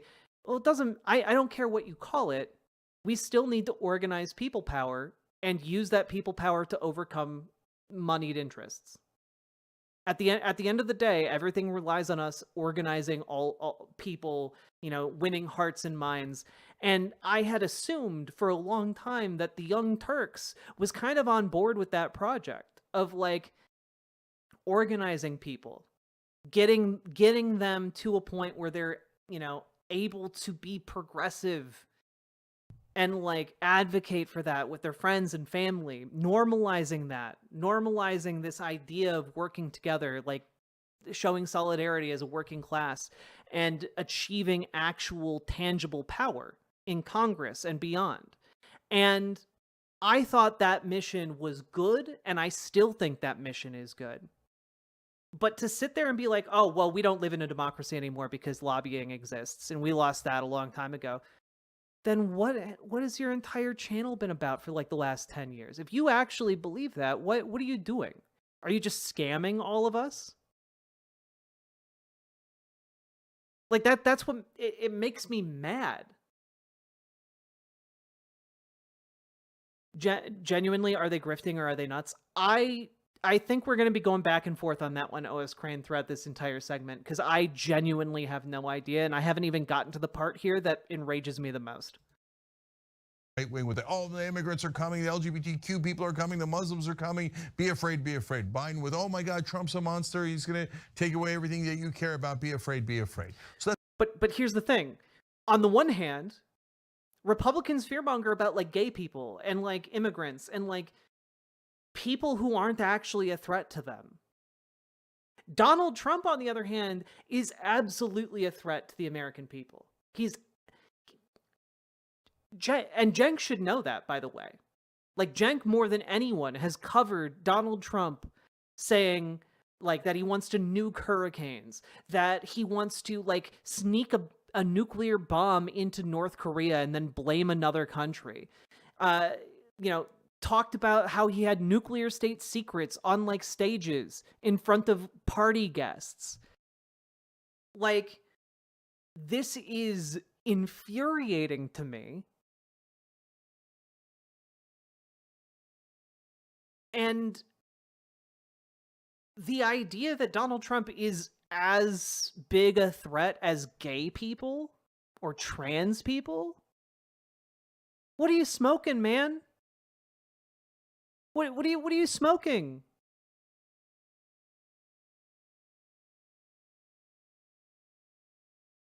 One threat is real. The other threats are not. That's a lot I agree with RFK Jr. on. So the reason why I say it's a trick, though, is he's trying to have it both ways because he's trying to get Republican and Democratic voters. So he wants to say something that'll appeal to Republican voters. Or maybe Biden's a bigger threat to democracy. Come Republicans, vote for me. Then when people get mad at him and yell at him and he thinks he's going to lose Democratic voters, he comes out and goes, no. I meant this, and this. So that's the old plausible deniability trick, right? Where you say something to get votes from one side, and then when you're caught, you say, well, technically, I didn't say that. But brother, why did you frame it that way? You know, when I say it, I'm very clear about what I'm saying. Whereas he's now become a little bit of a politician and hence plays these games. So Cenk, you literally ran to be president this year. You're trying to tell us you're not a politician? You've literally tried to like run for office twice now. But the most surprising thing is, for the first time today, I'm now considering RFK Jr. Now, what? I know, shocking, right? And no, hold on. Let me tell you why.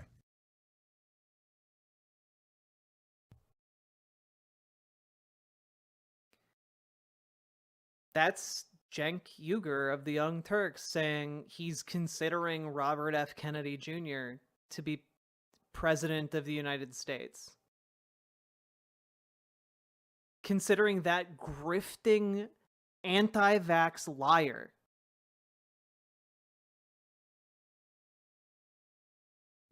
So Tell is us it why. because I think, oh, maybe he's right about vaccines? No, he's cuckoo for Cocoa Puffs on vaccines.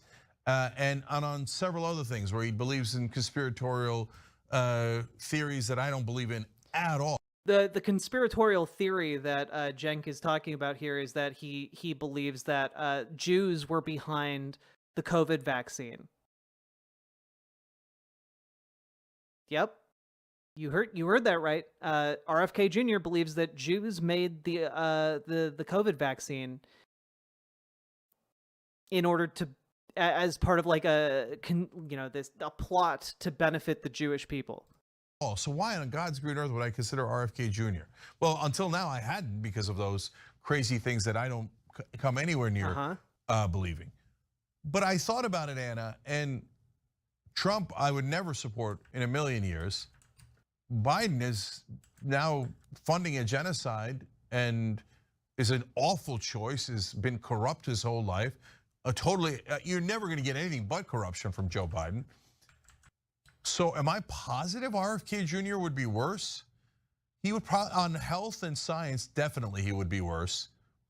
But on everything else, like anti-establishment, money out of politics, I'm not positive RFK Jr. would be worse than Biden. Just real quick.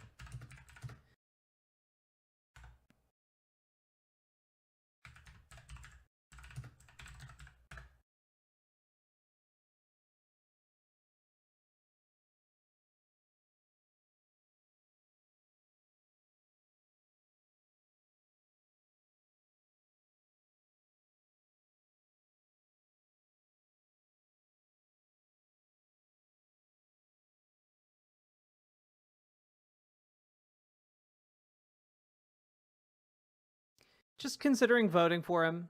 Anyway, RFK Jr. New York campaign official says her #1 priority is preventing a Biden victory. Cool stuff. Oh, who was that? Who said that? Oh, Rita Palma. That's so interesting. Anyway, here's a piece from the New Republic recently.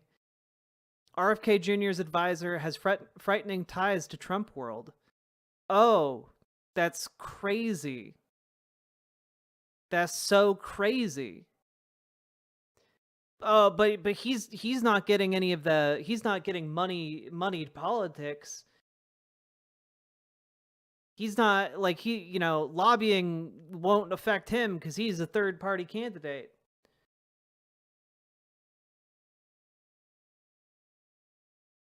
One second.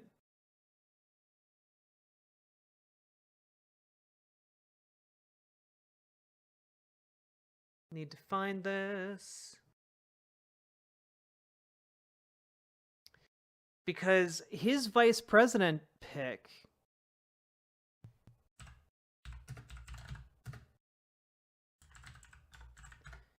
Let me just see here. Ah, yes. His vice president pick is Nicole Shanahan, who notably spent $4 million to get his Super Bowl ad. So What's with this, Jenk? I thought you were against money and interest in politics. Like, the RFK campaign is riddled with corruption. Riddled with corruption. Literally, his vice presidential pick paid him money in order to get that spot. She bought it. Practically directly. And, like, this entire... How on earth can... let me put it this way. Cenk Uygur, I will give him the credit of being a smart man. Okay? I think that he is smart. I think he pays attention to politics. So I just want to take off the table right away that he is, just an idiot and doesn't know what he's doing. When Cenk Uygur gets on his show and says he's thinking about voting for RFK Jr. and says, "Oh, well, it's because he'd have like a better position on Israel, or he'd have he's against money and interests from affecting politics." No, he's not, and he's not.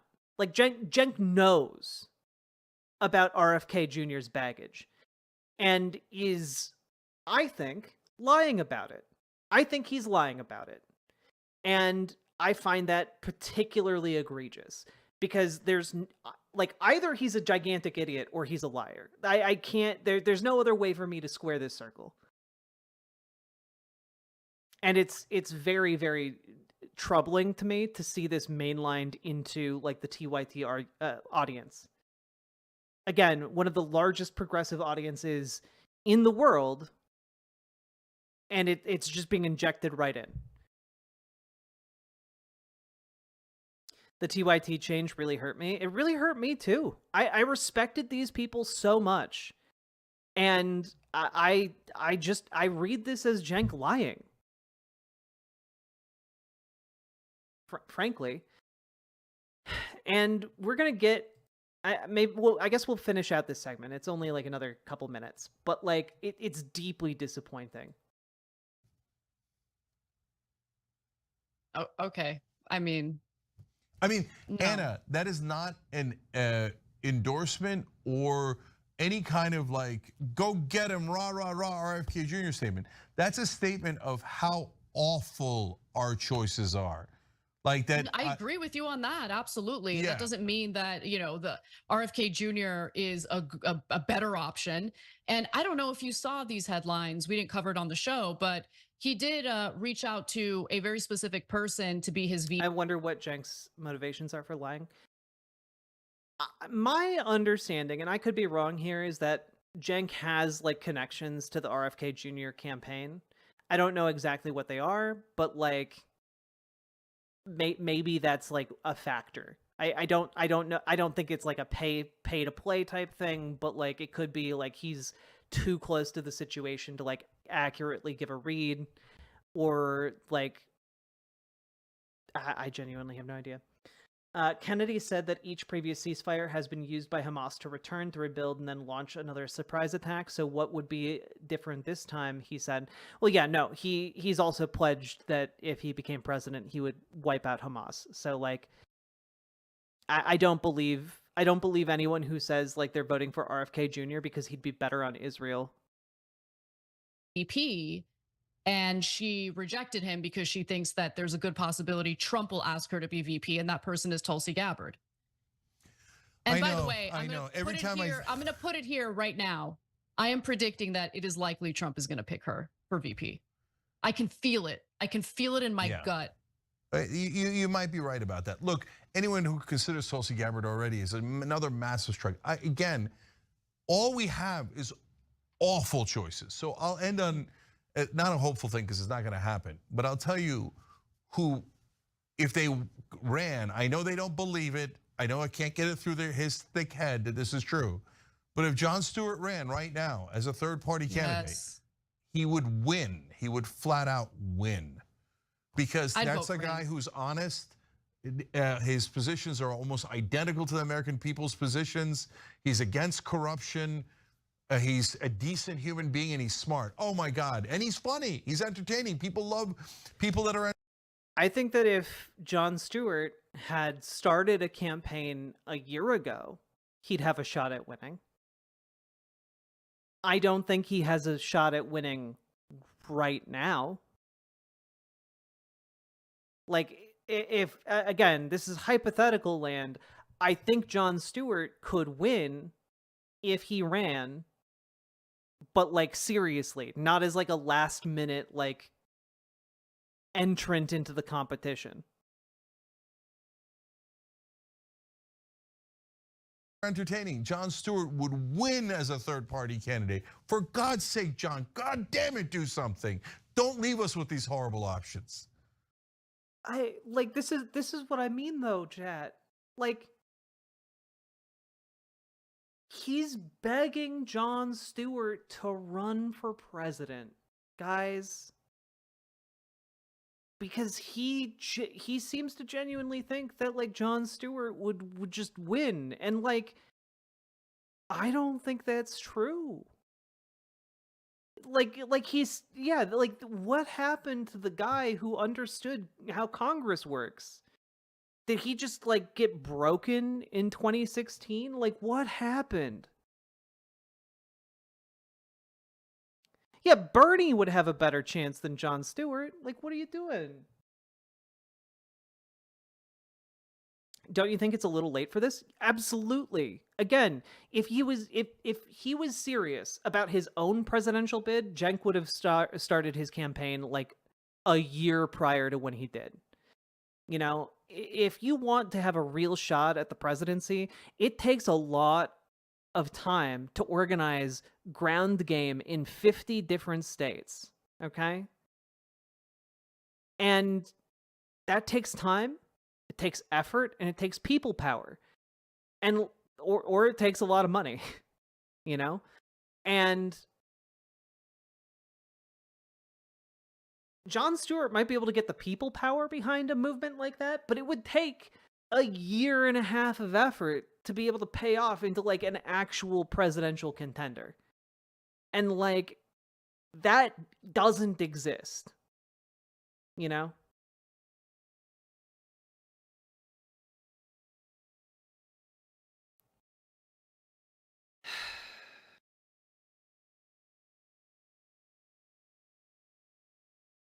If John ran, he'd spoil in Trump's favor. I think Cenk knows this. The only two options is Cenk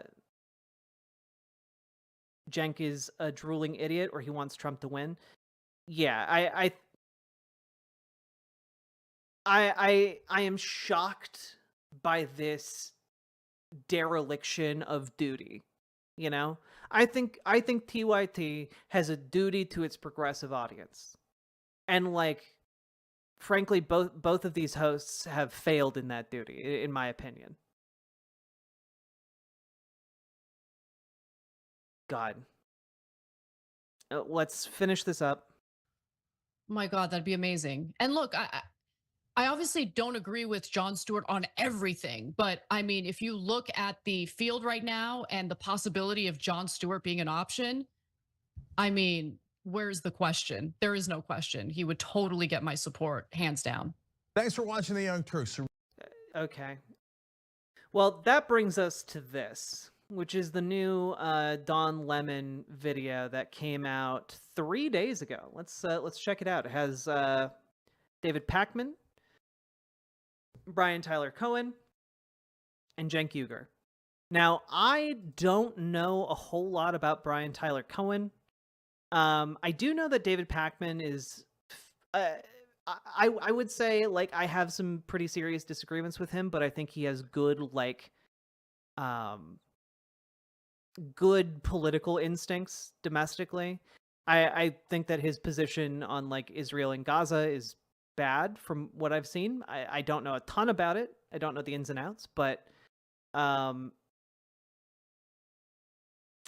yeah. Let's check out this particular segment. There's Cenk supporting RFK Jr. / Biden. Let's check it out. Some of the comments that you have made in recent days, you've been incredibly critical of President Joe Biden here. In recent days, you have even gone as far to suggest that you would vote for RFK Jr. instead of Biden. Really? Yeah, I'm just... Okay, Don, I do like that Don Lemon can be a bit cattier on his own show now. I do like that. Counterpoint, really? Considering it. I don't know why people get so outraged by this. And I know part of it is that it's a binary world. So when you say you're dissatisfied with Joe Biden, people go, oh, so you love Donald Trump? No, I hate Donald Trump. I don't know that anybody hates Donald Trump more than... No, I hate Donald Trump. Okay, but realistically, Cenk, Robert F. Kennedy Jr. doesn't have a shot of winning. And Biden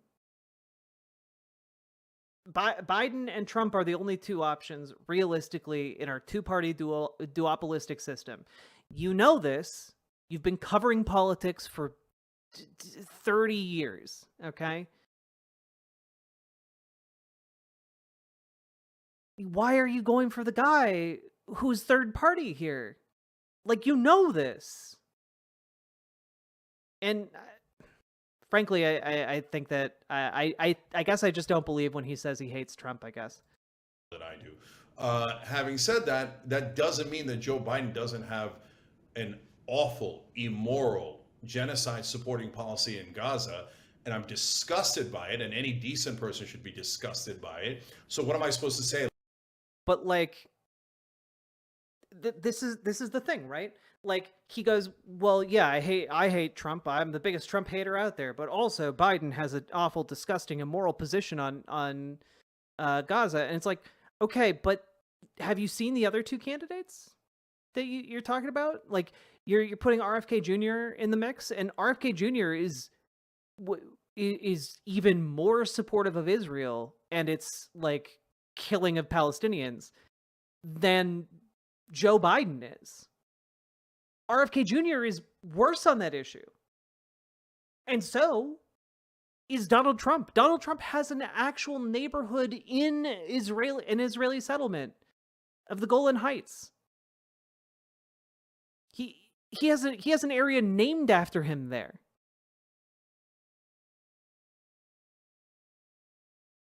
He's talked about killing the families of terrorists. Like, what are you talking about? You think, again, you've put forward RFK Jr., who is worse than Biden, and the only other option viably in our current situation is Trump. Both those candidates have worse positions on this than Biden. Like, oh, Joe Biden's so great. No, I don't do propaganda. Joe Biden sucks, and his corruption is the same as all of the establishment Democrats and establishment Republicans. They take hundreds of millions, actually in the case of Biden, billions of... And RFK Jr., his vice president gave him $4 million. Like, what are you talking about? Oh, he's not subject to all of the same bullshit. He's not subject to all the same corruption.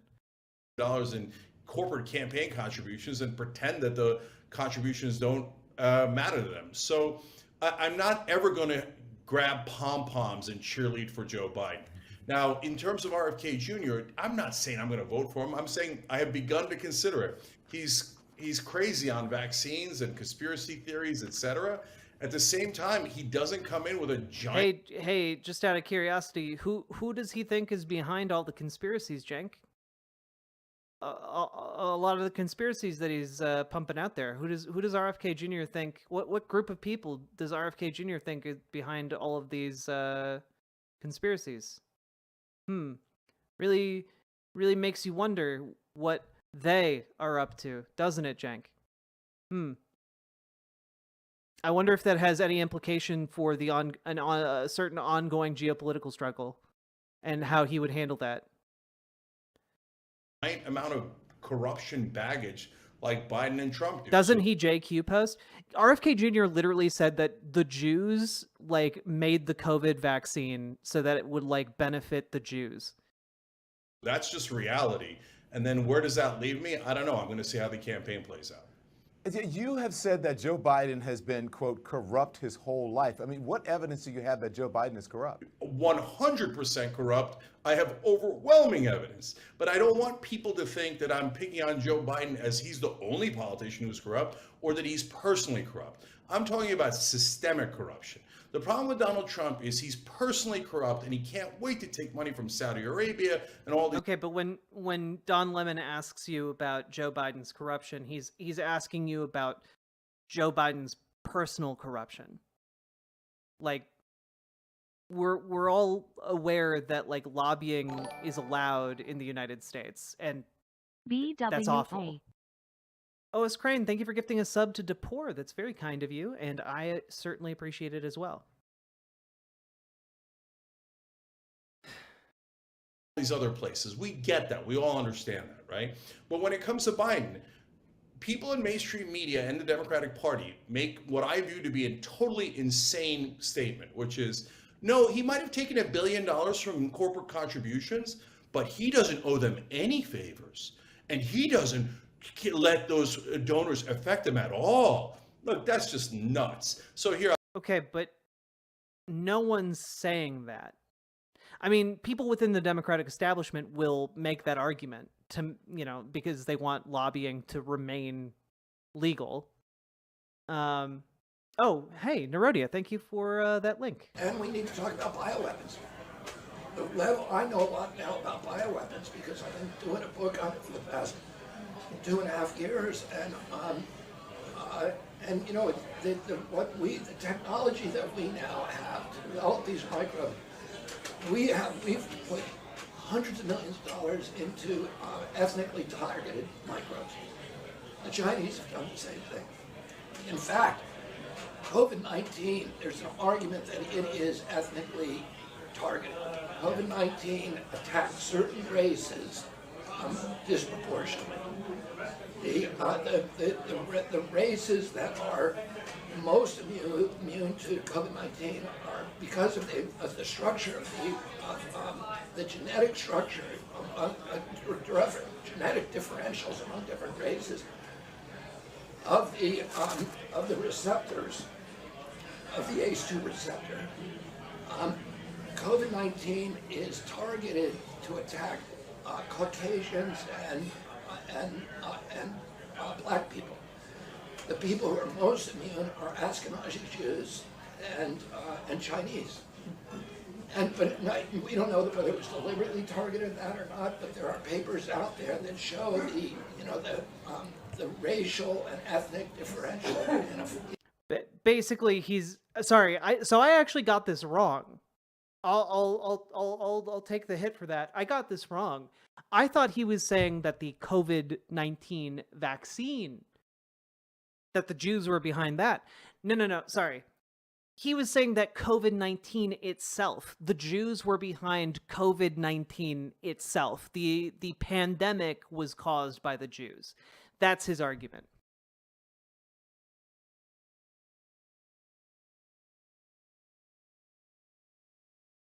And the Chinese. Yes, the Chinese and the Jews.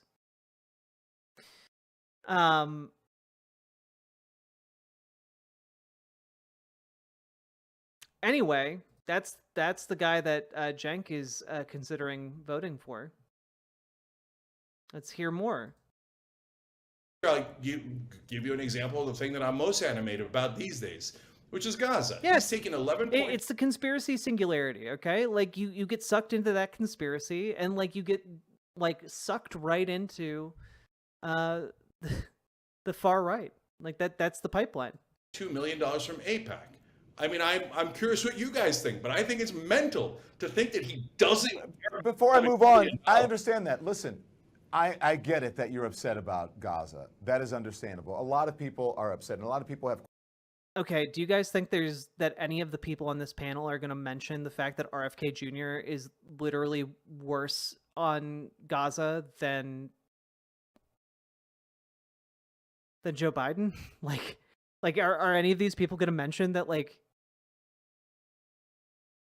Joe Biden is better on this than RFK Jr.? Like, I doubt they even really know. I mean, Brian Tyler Cohen like seems to be paying attention to like basically every political story. Like I see him posting all the time on Twitter.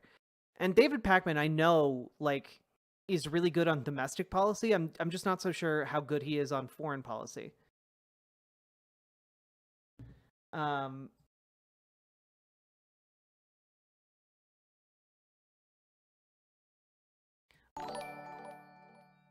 poor, thank you for the $5 dono. Watched your streams all the time when I was in the hospital for a few months last year. It was really rough, had lots of surgeries, but your stream really helped me through it. You are awesome.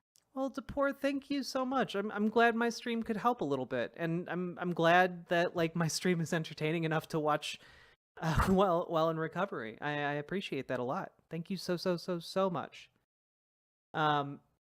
Here is another clip I found here. Oh yeah, you know, RFK Jr. is just so much better on Gaza than Joe Biden. In an interview with Reuters at his home in Los Angeles, independent U.S. presidential candidate Robert F. Kennedy Jr. offered staunch support for Israel, calling it a, quote, moral nation that was justified in responding to the Hamas militant group in Gaza. The world community has isolated Israel and said, you're on your own. And I think as long as Israel is in that position, its only choice is to destroy Hamas. Kennedy, who is running against both Democratic President Joe Biden and Republican candidate Donald Trump, is facing the steep uphill battle of an American third-party candidate. A recent Reuters Ipsos poll put his support among registered voters at 15% versus 39% for Biden and 38% for Trump. And the 70-year-old environmental attorney understands he needs to distinguish himself from the two major party candidates.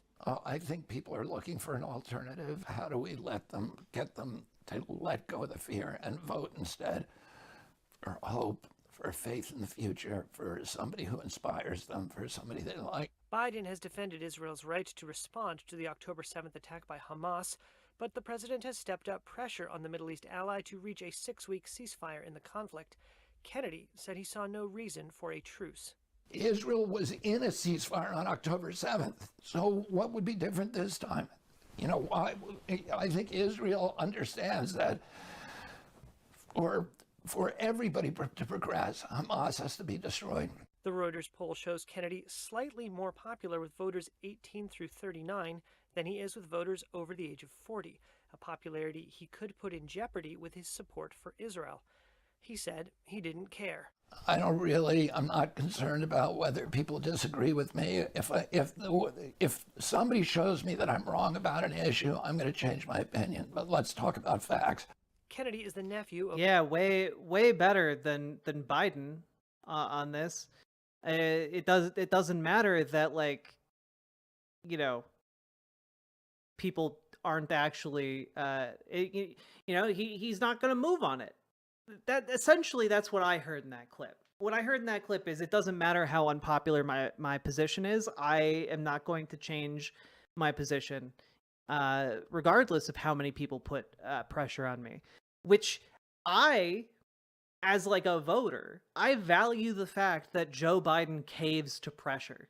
Okay, I value the fact that like Joe Biden, if he gets heckled by pro-Palestinian protesters in speech after speech after speech, will start moving his position.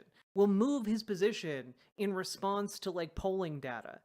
And like that is good. That has gotten us to the point where like we've denied like war with Iran. You know, like we're trying to build like aid depots. We're putting pressure on Israel to like let in more trucks, and like that's clearly not enough, but it's more than we would have gotten from an RFK Jr. presidency. Yeah, exactly. Voting uncommitted in the primary absolutely played a pivotal role in like Nancy Pelosi coming out for like an end to offensive arms to Israel. You know, like these types of political pressuring mechanisms work on Biden. They don't work on RFK Jr.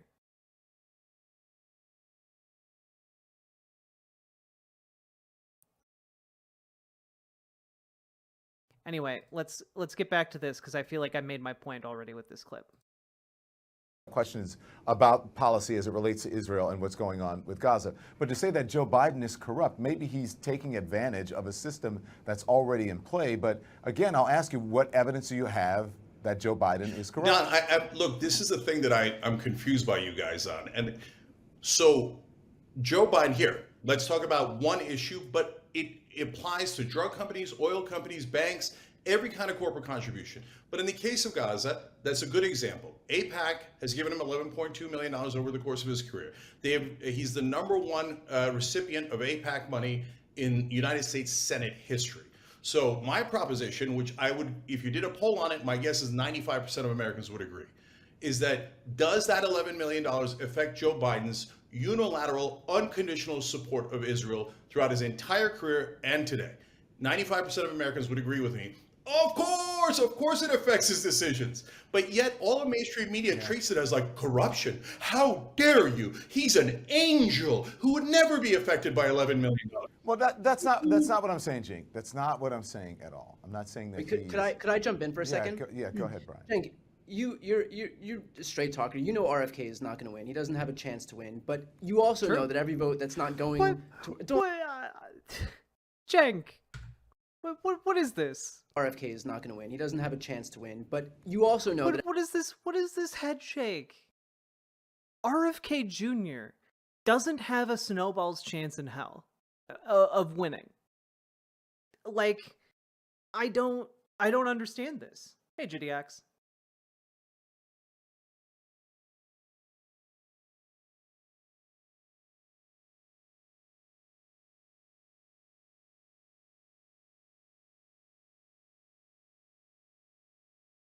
Hey, Chaotic Kitten. Hey, Fall of Prywin. Just watching your VOD on the Piers Morgan Mehdi Hasan debate, and it gave me such a headache. Yeah, no, it is really hard to watch Piers Morgan. I feel that. But like, what is this head shake? What is this? Like, Cenk is a smart guy. He looks at the polling. He knows how things have worked in the past. Like, what is he basing any of this thought process on RFK Jr. on? I genuinely want to know. Like, if Cenk was willing to come on my show and like talk with me about this, I would be fascinated to pick his brain on what his reasoning is for like any of these positions. Because like it doesn't add up to me. It's like I'm doing the math and like coming up like 15 points short. Like what is this? That every vote that's not going to Cenk, you know that RFK is not going to be the next president. I think we can all like speak plainly here. Shake. I mean, what the hell? I mean, you're trafficking in straight denial if you're actually claiming by shaking your head that you think that RFK Jr. has a chance. Well, I think just to if we're going to ask questions, I would say what are the 5 states he's most likely to have a shot in? Maybe we could start narrow. Yeah. I'm not the biggest fan of Pac-Man, but like that couldn't have possibly been like a genuine question, right? Like this is obviously like a gotcha. Like, yeah, Jake, let's be the 5 states where RFK Jr. is about to sweep. Okay. Well, and Jess, I know that. The scale of dereliction of duty to the audience, I think, is so much bigger in 2024 than for like the mayoral race, you know? Guys, look, here's the deal. Do I know that third-party candidates have a very, very low chance? Jill Stein. The guy on the bottom right is Brian Tyler Cohen. He's pretty big on Twitter. West and every other election. They have no chance. I'm not a person who denies reality in any way, shape, or form. Having said that, this election is kind of like. Are you though? the Ross Perot election, where a third-party candidate actually has a legitimate chance because both of the candidates are.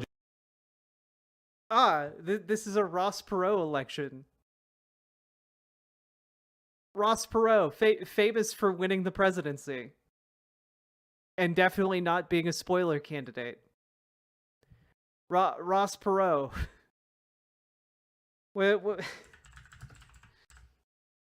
Can we just like take a quick walk down memory lane here?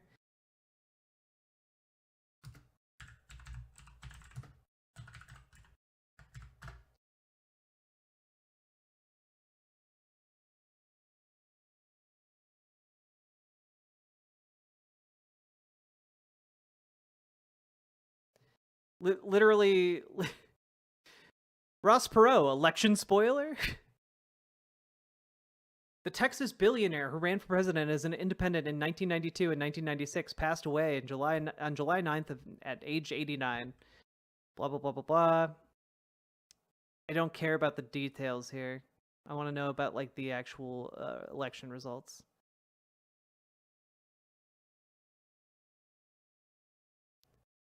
Do 96.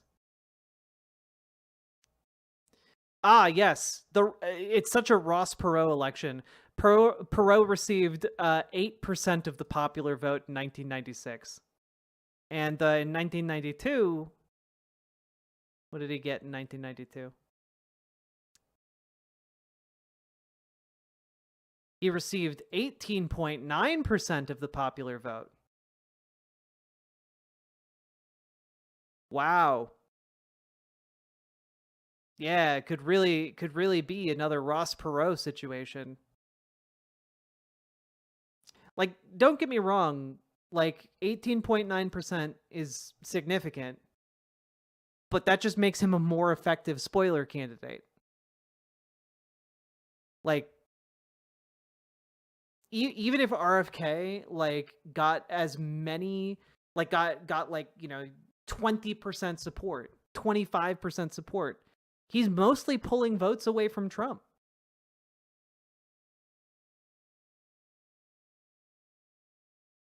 Despised. So if a Mark Cuban or a Jon Stewart were to come in, I think they win the whole damn thing. RFK Jr. is a pretty weak candidate, so he has a much lower chance. But even so, he's polling at 10, sometimes at 20%. So if you think that has no chance, I think you're wrong. Is it a high chance? No, of course not. I have a couple. Here's Oh, the broader, go ahead, Brian. here's Sorry, the broader question. The broader question I want to ask is, like, knowing that this is like very likely not going to happen. You have more. Yeah, no, Jeng is like grasping at straws. Like, he's like, oh, Jon Stewart could run for president and win. Mark Cuban could run for president and win. He's just like throwing out names. He's like playing like darts. It's crazy. Likelihood of being able to persuade, to push Joe Biden, especially on these issues that you're passionate about, than you would if Donald Trump became president, which would be the likely outcome by throwing support behind someone like RFK. You think Joe Biden is bad on Gaza? What do you think Donald Trump would do to Palestine, to Gaza, if he became the next president? Hang on, Jake, before you answer. I mean, we're all saying. And frankly, this is a good point from Brian Tyler Cohen. Do you think you need to say his full name every single time you say it? Because I feel like I have to. Saying this as if, like, from the luxury of a bunch of guys sitting here while abortion bans are being passed across the country. Right. We just talked about an 1864 abortion ban that was just upheld in Arizona. If Donald Trump becomes the next president, then forget Arizona. We're going to have nationwide abortion ban in California, New York, Vermont. I mean, we have the luxury of not having to worry about that in this conversation right here, but there are women across the country who will lose that luxury by virtue. Everything that BTC is saying is true here. Like, it's the logical counter argument for what Cenk is saying here, and his response is to just shake his head, like as if Donald Trump wouldn't be worse on every conceivable issue. Of, you know, imposing purity tests on certain candidates. That is true. That is true. But hang on, Cenk. I want David to jump in because I want to hear what he has to say. Yeah, I have a couple of thoughts. I mean, listen, on the RFK math, first of all, mean, I've been seeing what some of his advisors have been saying. One of them's talking about how his path to victory goes through California. I've looked at the math in California. He'd have to take half of Biden's and 1/3 of Trump's support. I mean, I think that it is a mathematical impossibility. Cenk and I have talked about the math of this before on my show, and we may just disagree about what's likely versus. The math doesn't add up. It just doesn't. Like, we live in a two-party duopoly. It takes way more than RFK Jr. to break that two-party duopoly. It takes money. It takes a massive groundswell of support. It takes basically the fracturing of one of the two parties, which frankly could be on the table in 2028 if Trump loses. Or it takes a fundamental restructuring of how we do our elections, you know, getting ranked choice voting in every state on the state level. And, you know, that's the thing. Like, when Cenk and Anna talk about the two-party duopoly and how fed up they are with it, it keeps coming up in the presidential election cycle, but they don't actually, like, talk about the need to organize for that particular goal outside of the presidential election. It's bullshit, frankly. If someone is trying to tell you that, like, the presidential election is where you break the two-party duopoly by voting for a third-party candidate, they're lying to you. They're selling you a load of horse shit. Because, like, the only way you really break it is by changing the fundamental math, by embracing a different style of voting, which would be ranked choice voting. Is what's probable. On the corruption thing, I actually agree with Cenk that every single person who has been president has both benefited from and accepted the status quo of campaign finance, the way politics is financed, super PACs, all of it. And also because we have a Republican Party that has spent years now wasting millions in taxpayer money looking for supposed criminal bribery that they still have no evidence of. James Comer is privately admitting in fundraising emails, we're not going to impeach the guy, it's just not going to work. I think it's important to be responsible and talk about how Cenk pointing out the corruption of the system is totally different than Joe Biden being guilty of any things they're personally accusing him of. And then lastly, and then I'll go back to this other stuff, I don't want to vote in a way that is, I'm a super simple and pragmatic guy. My vote in New York or Cenk and Brian's votes in California aren't actually going to, quote, matter in the sense that neither of those states will be close. Biden's going to win all of them. I actually think of the three options, Biden's the best option, so that's who I'm voting for, rather than calculating message sending or whatever. And on Gaza, if one is concerned about the prioritization of the Palestinian people, RFK would be worse based on everything I've heard him say about the conflict. Yep. And Trump would be even worse. So even on that, the best option. David Pakman, thank you. Thank you for, like, actually directly countering that narrative that Cenk weirdly inserted into the beginning of this conversation. There is no way that RFK Jr. is better for the people in Gaza than Joe Biden. He's just not. By any metric, going by anything he has said, he's just not. David is 100,000% correct here. Options Biden. Yeah. And Cenk, David is right. When I said that he may be taking advantage of a system that's already in place, he articulated that much better than I did. What people think when you say Joe Biden is corrupt, that he's personally corrupt, right? Not that he's part of a system that you're pointing out the flaws in that system. But listen, I spoke with D.L. Hughley. He said something very similar to what David said, and Who is D.L. Hughley?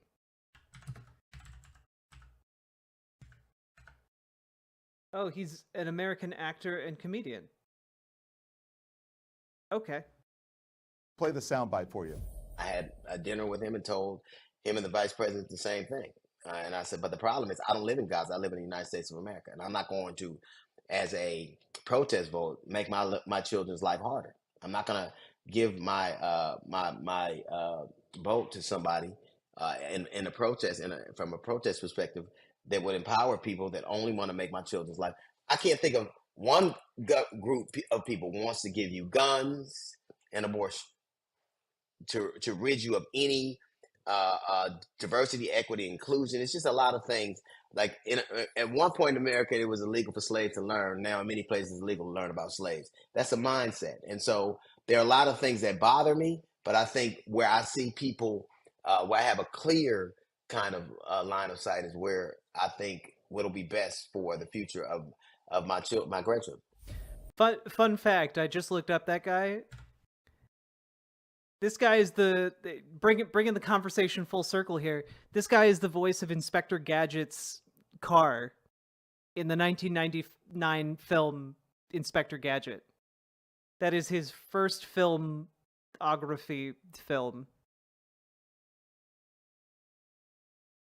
A role he reprised, by the way, in the 2003 sequel Inspector Gadget 2.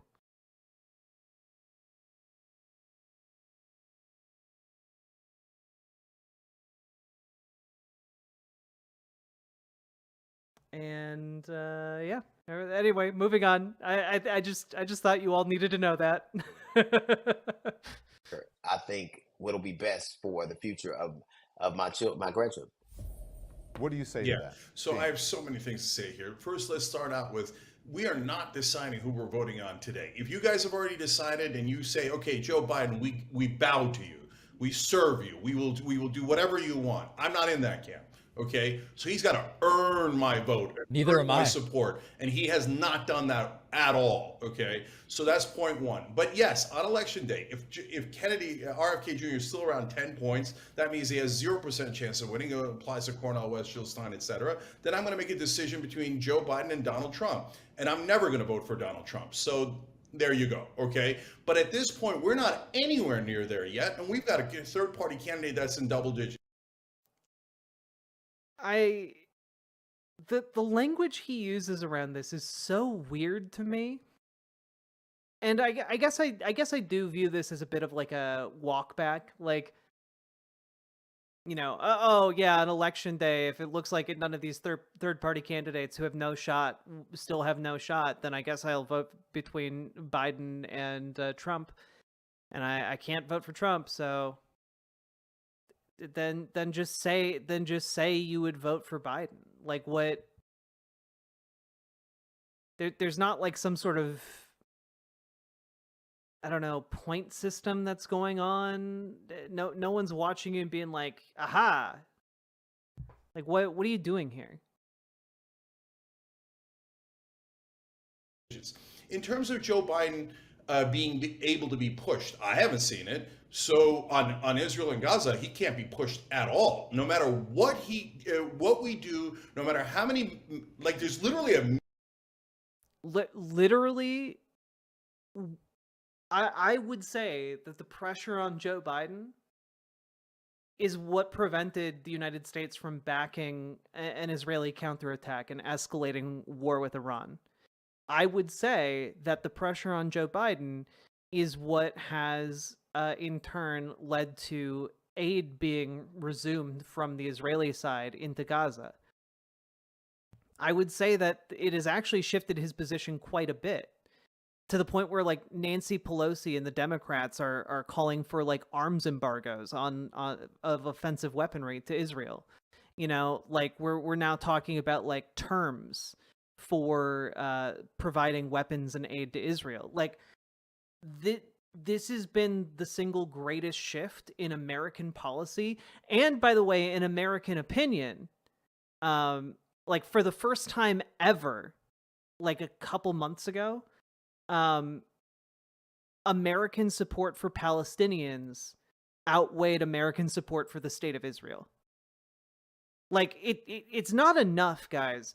But like part of what my job is here is to tell you that A, it's not enough, but B, I'm telling you the truth. I'm telling you what I see, and what I see is an absolutely unprecedented shift in public opinion and in, frankly, political positioning from Democrats, from the people in positions of power. the idea that you would get a Democratic president saying that they're not going to support an Israeli counterattack on Iran, that's insane. That's insane. I have never in my life, since I became politically aware, following 9/11, I have never heard a president of the United States putting pressure on against the notion of like bombing another Middle Eastern country. And I know that that's an incredibly low bar, but it is unprecedented,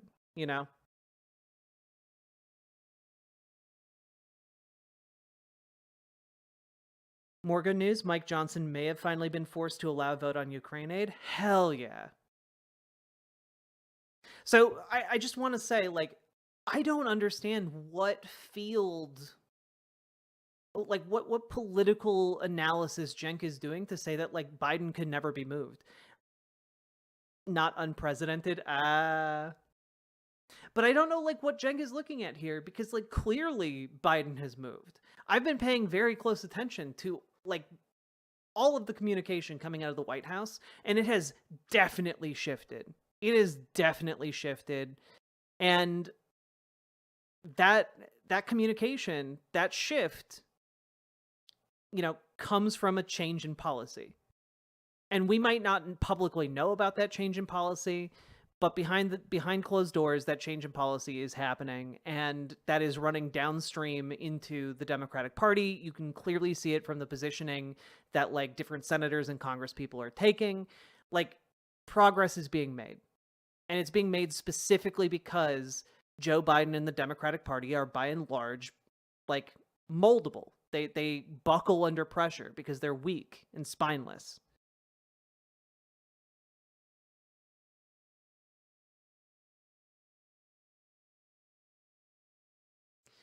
Yeah, Solazar, I remember when my my channel trailer on Twitch was Anna Kasparian shouting out my show. It's sad. We are in fact winning, and the problem is we just need to win faster.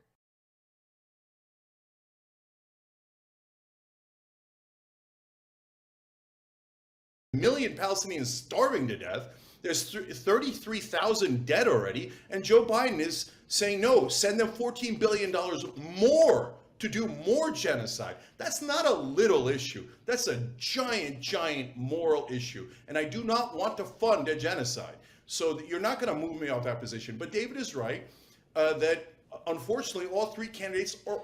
Jack, today Anna insisted Biden would shift on support of Israel's response to Iran. How? Why?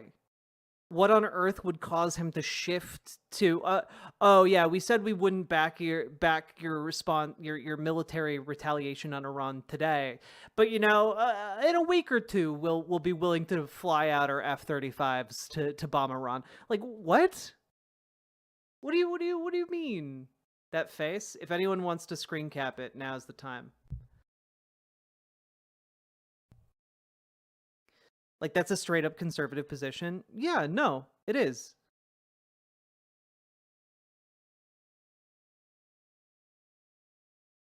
Emote? I mean, it wouldn't be the first jank emote that we have. Anyway, I'm going to continue on. Awful on Gaza. They're all despicable. I had the UN ambassador in the other day, and I questioned her about this genocide language, and she said she does not believe it's well, a genocide. That's a lunatic position. I'm sorry, but look, if you know what the definition of genocide is, it is not the same as a Holocaust. So, by the way, Israel, what are you doing? For God's sake, what are you doing?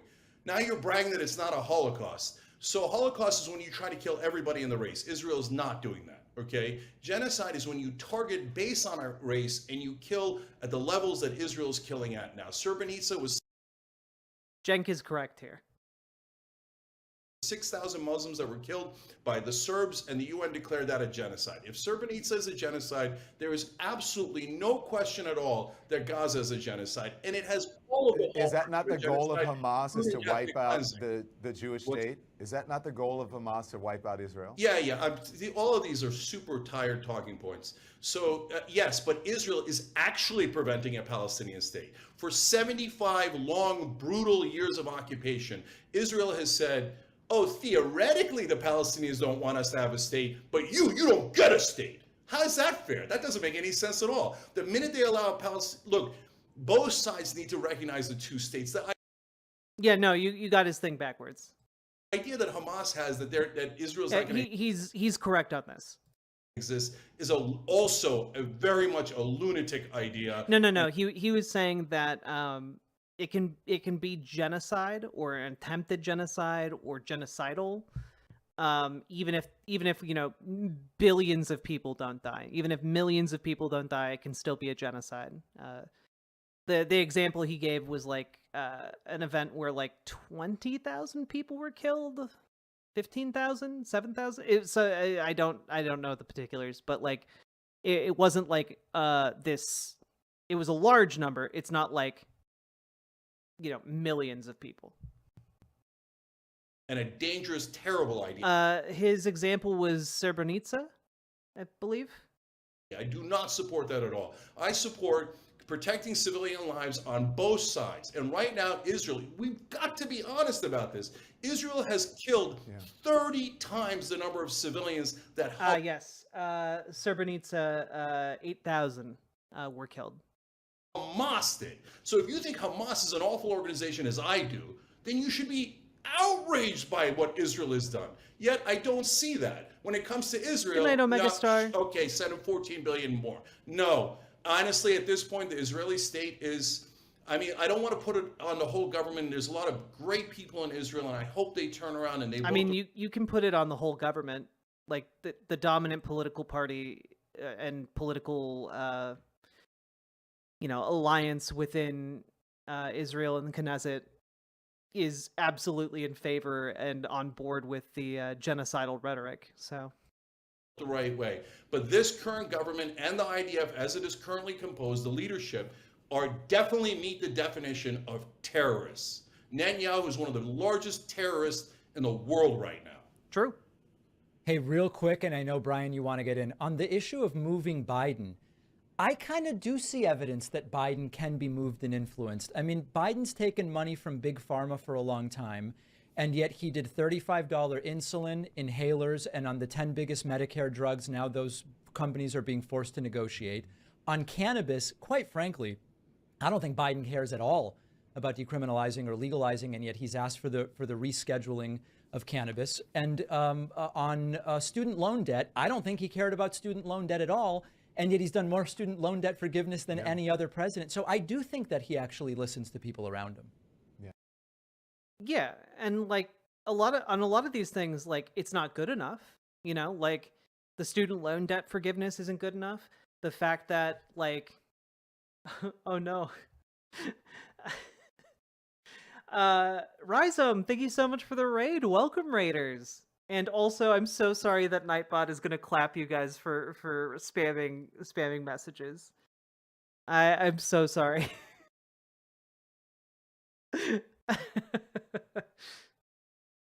At this point, it's just a rite of passage for you guys when you raid in. I'm so sorry.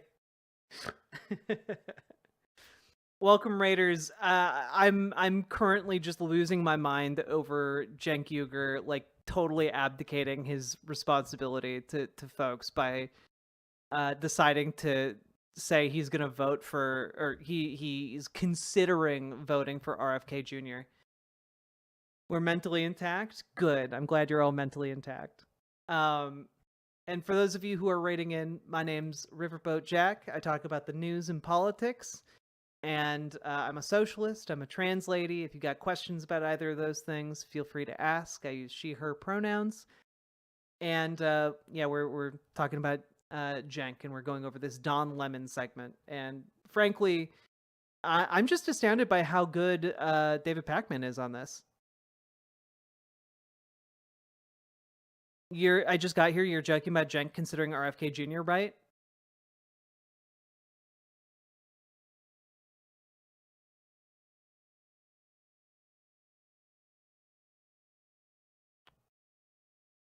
Let's see.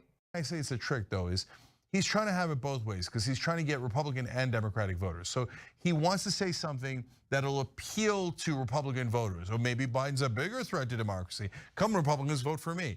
Then when people get mad at him and yell at him and he thinks he's gonna lose Democratic voters, he comes out and goes, no. I meant this, and this. So that's the old plausible deniability trick, right? Where you say something to get votes from one side, and then when you're caught, you say, well, technically, I didn't say that. But brother, it's called being a liar. Why did you frame it that way? You know, when I say it, I'm very clear about what I'm saying. Whereas he's now become a little bit of a politician and hence plays these games.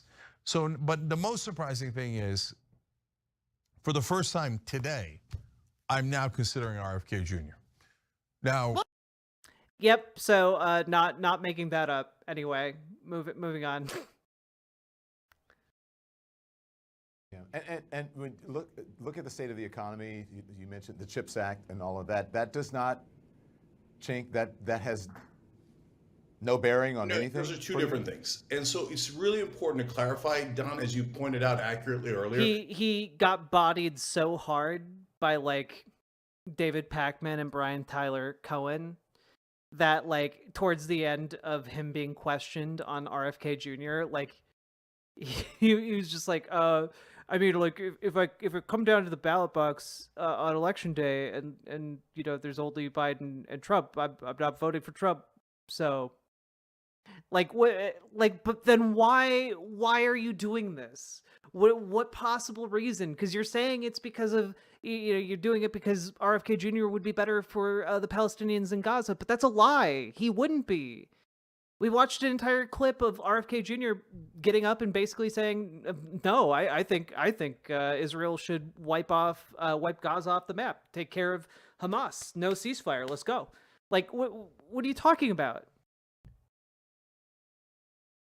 So, for example, you're right. I don't want anybody thinking that I think that Joe Biden is personally corrupt like Donald Trump is. I think all the Hunter Biden hearings are nonsense, and they've never had any evidence about that. But systemically, he's among the top 3 most corrupt politicians we've ever had: Mitch McConnell, Nancy Pelosi, and Joe Biden, because they've taken the most amount of money. And you could put Trump and Hillary Clinton in there as well and get a top 5, okay? So now when you talk about pushing Joe Biden, look, some of it is real, but way too little, like rescheduling. Just make marijuana legal nationally. What's wrong with you? You're losing younger voters. It's such an easy layup. 70%. But like see, this argument doesn't make sense to me because it's basically just saying like, but he could do more though. And it's like, obviously, he could always do more. He could do better. But like, your options are a guy who could do better and a guy who is going to kill you and end democracy. Like what on earth is this like weird waffling business? The country agrees. On some of it though, it's not just weak, it's actually a trick. Like the drug prices. You telling me I'm supposed to give him credit for negotiating drug prices on 1 to 10 drugs out of 10, tens of thousands of drugs? No. Yes. Yes, that is actually what I'm telling you. Yes. I think that establishing a precedent for the United States government to negotiate on prescription drug prices is unambiguously a good thing.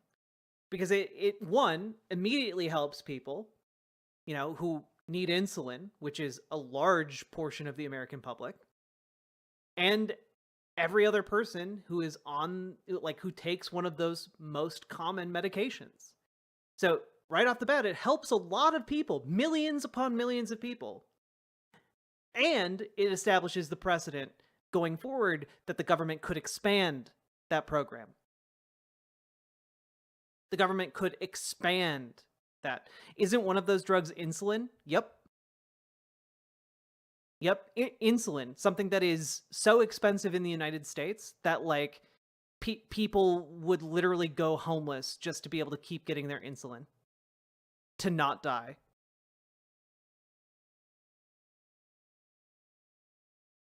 Oh, well, he wants to deschedule marijuana. Just make it legal. I mean, sure, that would be great, but also, it would also be good to just deschedule marijuana. That would be great too.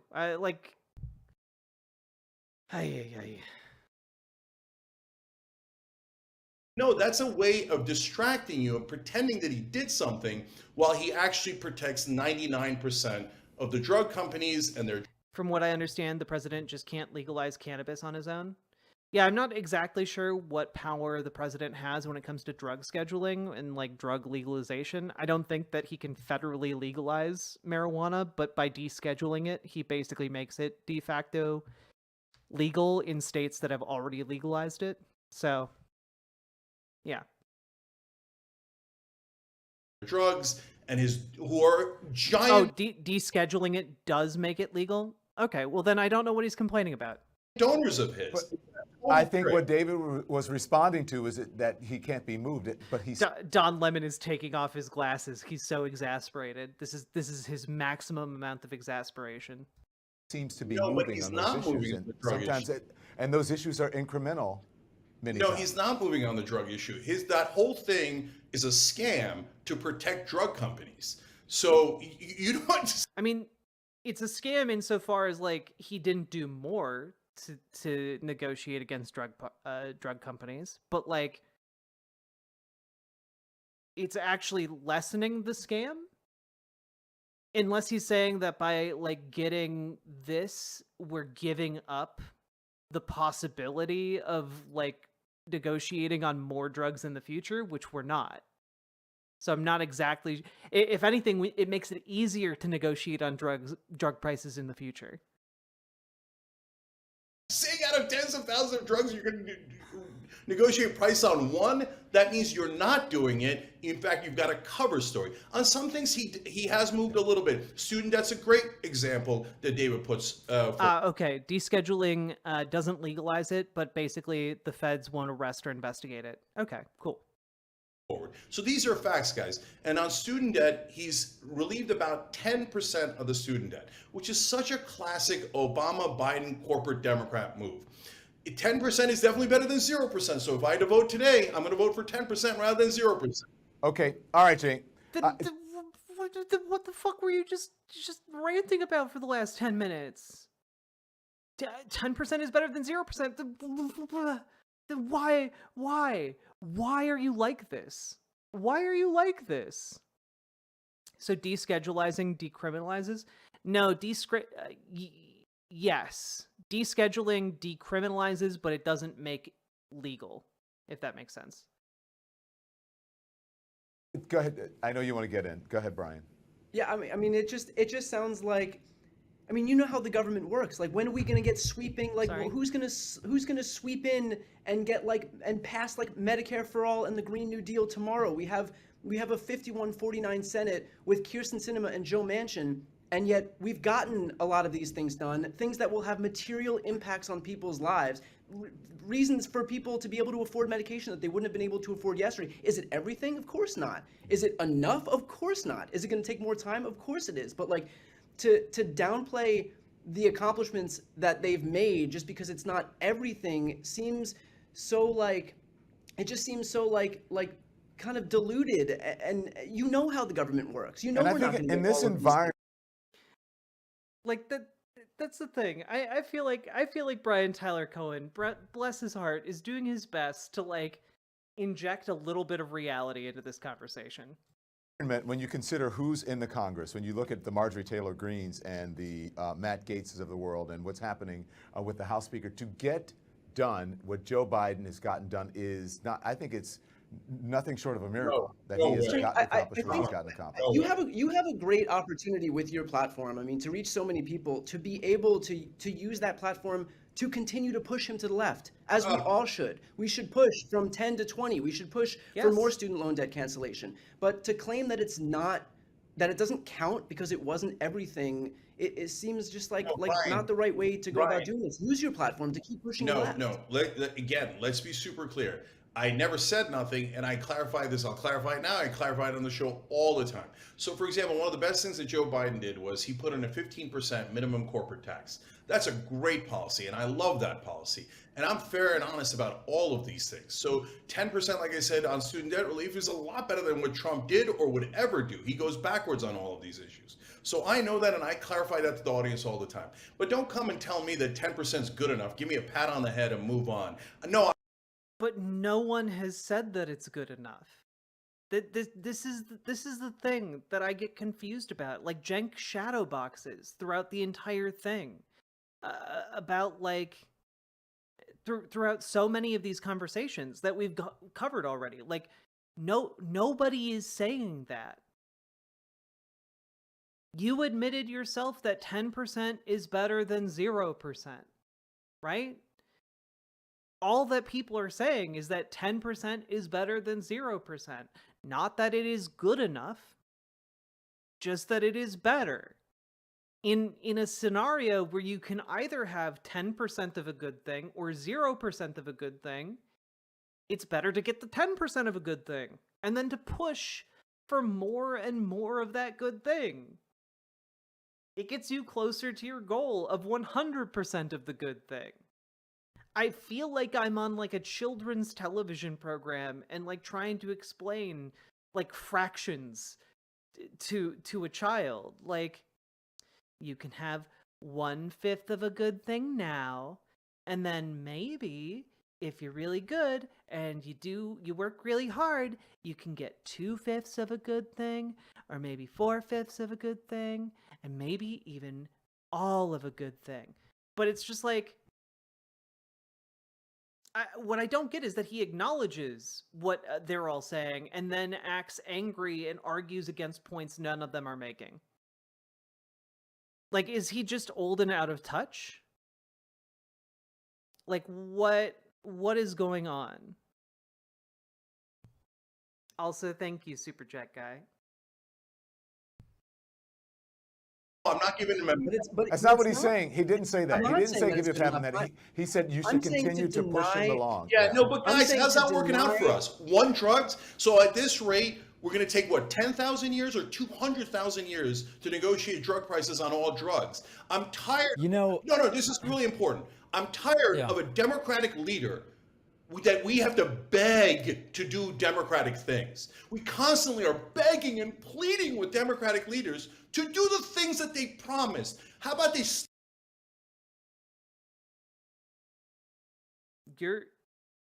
Cenk, you're describing democracy. You're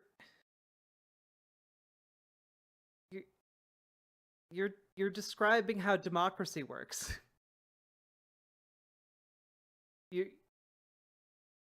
That's how it works. You get a politician into office, but then you have to continue to make sure that they do the thing you elected them to do. You have to hold them accountable. Yeah.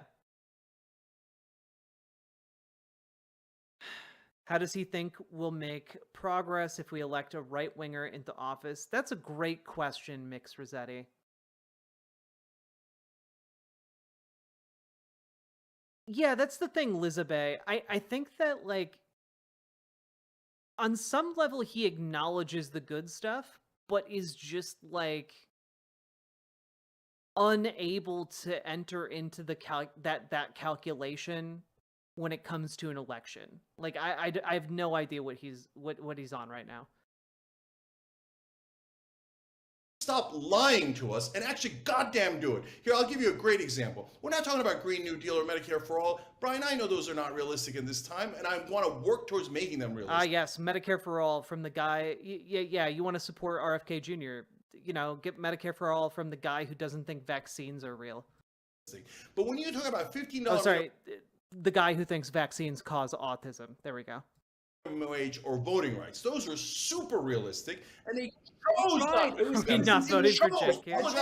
Chose one at a time. One at a time. You know why those didn't pass. You know that Kyrsten Sinema curtsied and voted it down. I mean, what are you supposed to do other than short of taking? I mean, I do have to give this one to Cenk. Like if I'm remembering this correctly, the $15 minimum wage went to the Senate parliamentarian, who I believe is the vice president. Am I correct in that?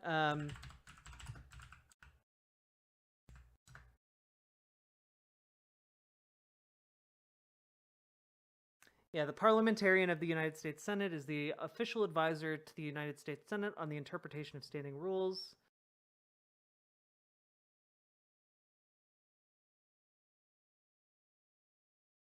Am I wrong? Okay, the Senate parliamentarian is appointed by the Senate Majority Leader.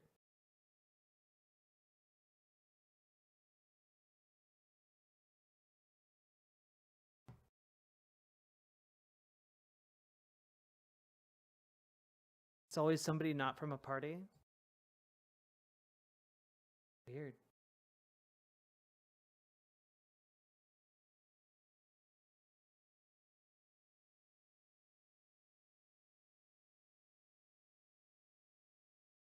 Sorry, let me just take a look at this.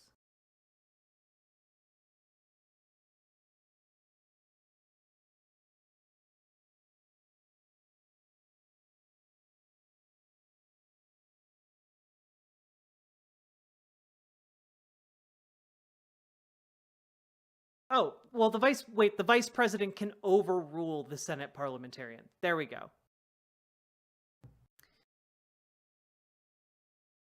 Yeah. So basically, the Senate parliamentarian.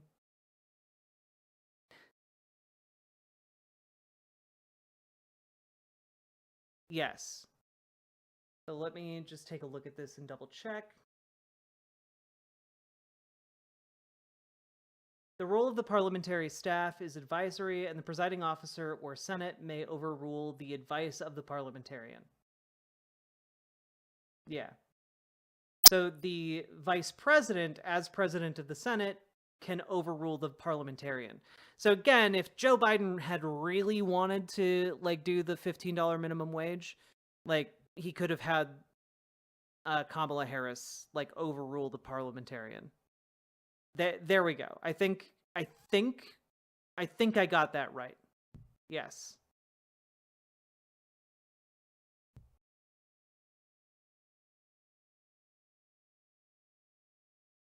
Anyway, sorry, the nitty-gritty of congressional ruling. Kyrsten Sinema out there and turning her thumbs down into a thumbs up. David.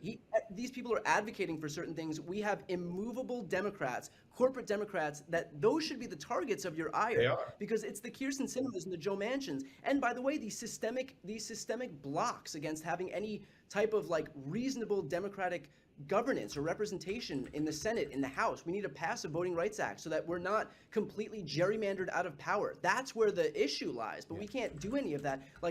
Not giving Kyrsten Sinema and Joe Manchin, who are very clearly and plainly the cause of these problems, a pass, and just saying that, oh, it's all of the Democrats, actually redounds to their benefit. Can you imagine if they were the majority? Can you imagine if you had a Republican in the White House? Well, not a Republican, I should say. Can you imagine if you had a Donald Trump in the White House and you have the members of Congress and some of the members of the Senate now? Go ahead, David. No, I was just going to make a point about the drug stuff. I don't think it's good to oversell or undersell this stuff. And while Cenk is clearly right that there are 10,000 drugs out there, the reason that those 10 drugs were selected was on the basis of how many people use them. And so, yes, many of those drugs have a few hundred or a few thousand people that use them. Remember the whole Martin Shkreli thing. Not defending Martin Shkreli, but that the drugs that were in question there are used by very few people. So the selection of the 10 drugs is both a starting point and it's strategic because of the number of people using them. And to say it's 10 out of 10,000 kind of misses the significance of it, in my view. Yeah. Here's how I feel about this. And I think it's very simple, and I'm sure you've thought about it before. I look at politicians and politics as public transportation. My God. Yeah, Deepak coming in strong here.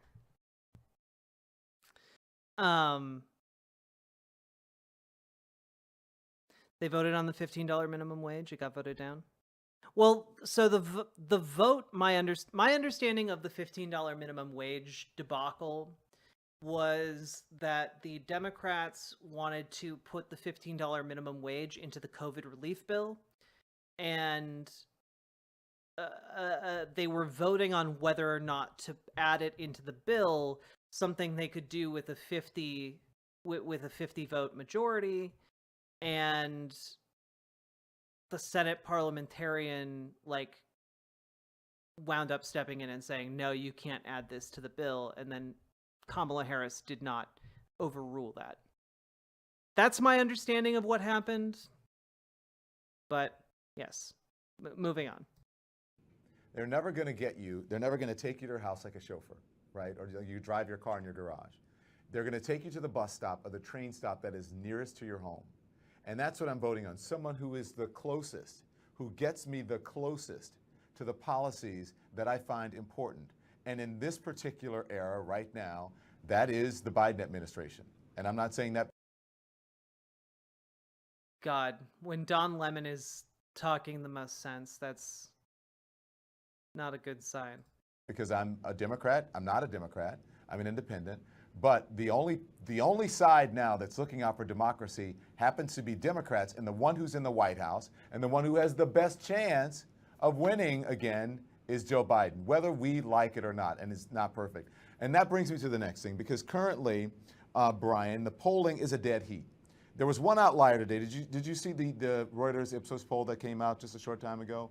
Biden, did it have Biden leading by a couple points? Biden 41, Trump 37. So on the average of polling, there's a +1. He has a +1 over Trump. That's a pretty big turnaround from just a few weeks ago. How do you think he was able to stop the bleeding? I think it was a combination of a few things. And by the way, I would caveat this by saying, I don't really put a ton of stock in these polls anyway. So this is us having a conversation based on something that I don't really agree with the premise of. But I think a couple of things are helping. One, the economy is doing well. It has been doing well for a long time. The macroeconomic factors of the economy are doing well, and those are lagging indicators. So we'll start to feel those now. The fact that we have a record high stock market, the fact that we have 26 straight months of sub 4% unemployment, the fact that we have 15+ million jobs that have been added, those are going to start to bear themselves out in the coming months. Even though they've been around for a minute, it's going to take a little bit for people to actually feel it. Of course, there's still a ton of work to be done. Then there's also the fact that, of course, the abortion stuff, and now, almost on a weekly basis, we're having updates on the whole question of abortion. We just had Florida Supreme Court rule that Ron DeSantis' 6-week abortion could take effect within the last 24 hours. We had Arizona's Supreme Court also ruled that their 1864 abortion ban can take into effect. People are seeing that. That's an issue that absolutely energizes the entire population, left to right, and so that's having an impact. And then there's the fact that Republicans keep setting the bar all the way in the basement for Joe Biden. And so, for example, I feel like the switch kind of got flipped after the State of the Union. Republicans keep setting the stage where, all Joe Biden has to do is basically show up and say his name, and he's going to exceed expectations. Republicans keep setting expectations all the way on the floor. And so when Biden shows up and he's able to do a good job like he did at the State of the Union, and even kind of go back and forth with some Republicans who are trying to heckle him, it only makes him look better, because now everybody's expectations have been set to nothing. I'm interested to hear what Cenk has to say about this one. Yeah, no, on this one I totally agree. And so, you do? Wow, we have a consensus here. So, huzzah! Huzzah! Kelly Brading, the soft heart part is the biggest part of this boohoo lefty grasshopper bimbo-ish nerd. But when voting, even I am able to switch brain on. Well, thank you for the 50 sec. I don't know what that is, but I appreciate it. Thank you very much for that super chat, Callie Brading. By the way, I should just note I have a ton of respect and admiration for Cenk. So nothing is personal. Of course not. Of course not. I've known Cenk for a long time. He has been nothing but kind to me, and so I just want to put that out there. I'm glad that we're able to have a dialogue, and him and I agree and disagree on certain things. That's how it's supposed to be. That's. Yeah. I mean, do you think Pac-Man is cute? I am not personally attracted to him, no. That's what a democracy is built on, right? Differing opinions and ideas and views. Well, Cenk, let me ask you this then, because there's been some serious demographic shifts in the polling when you look at what's for this election. NPR came out with an analysis of. Yeah. Here, I do want to skip ahead here because I'm not really invested in watching this entire conversation, but I do want to hear what they have to say about 2025.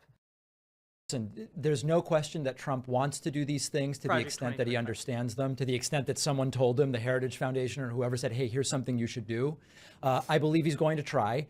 I am cautiously optimistic that he would not succeed at doing all of these things. One of the scariest parts of Project 2025 is he wants to replace career bureaucrats, people who work at the lower levels in so many federal government departments who are privately, they vote, I'm sure, but they are overtly non-political in their role. They're not replaced with every new administration. He wants to take tens of thousands of those folks and replace them with complete and total loyalists who also happen to be incompetent in many ways. That's extraordinarily scary. What Pac-Man is describing here is a fascist coup. I'm cautiously optimistic he would not actually succeed at that. And so when my audience calls and says, do I think... Why? How, first of all, how would he not be able to succeed in that? He's literally the president.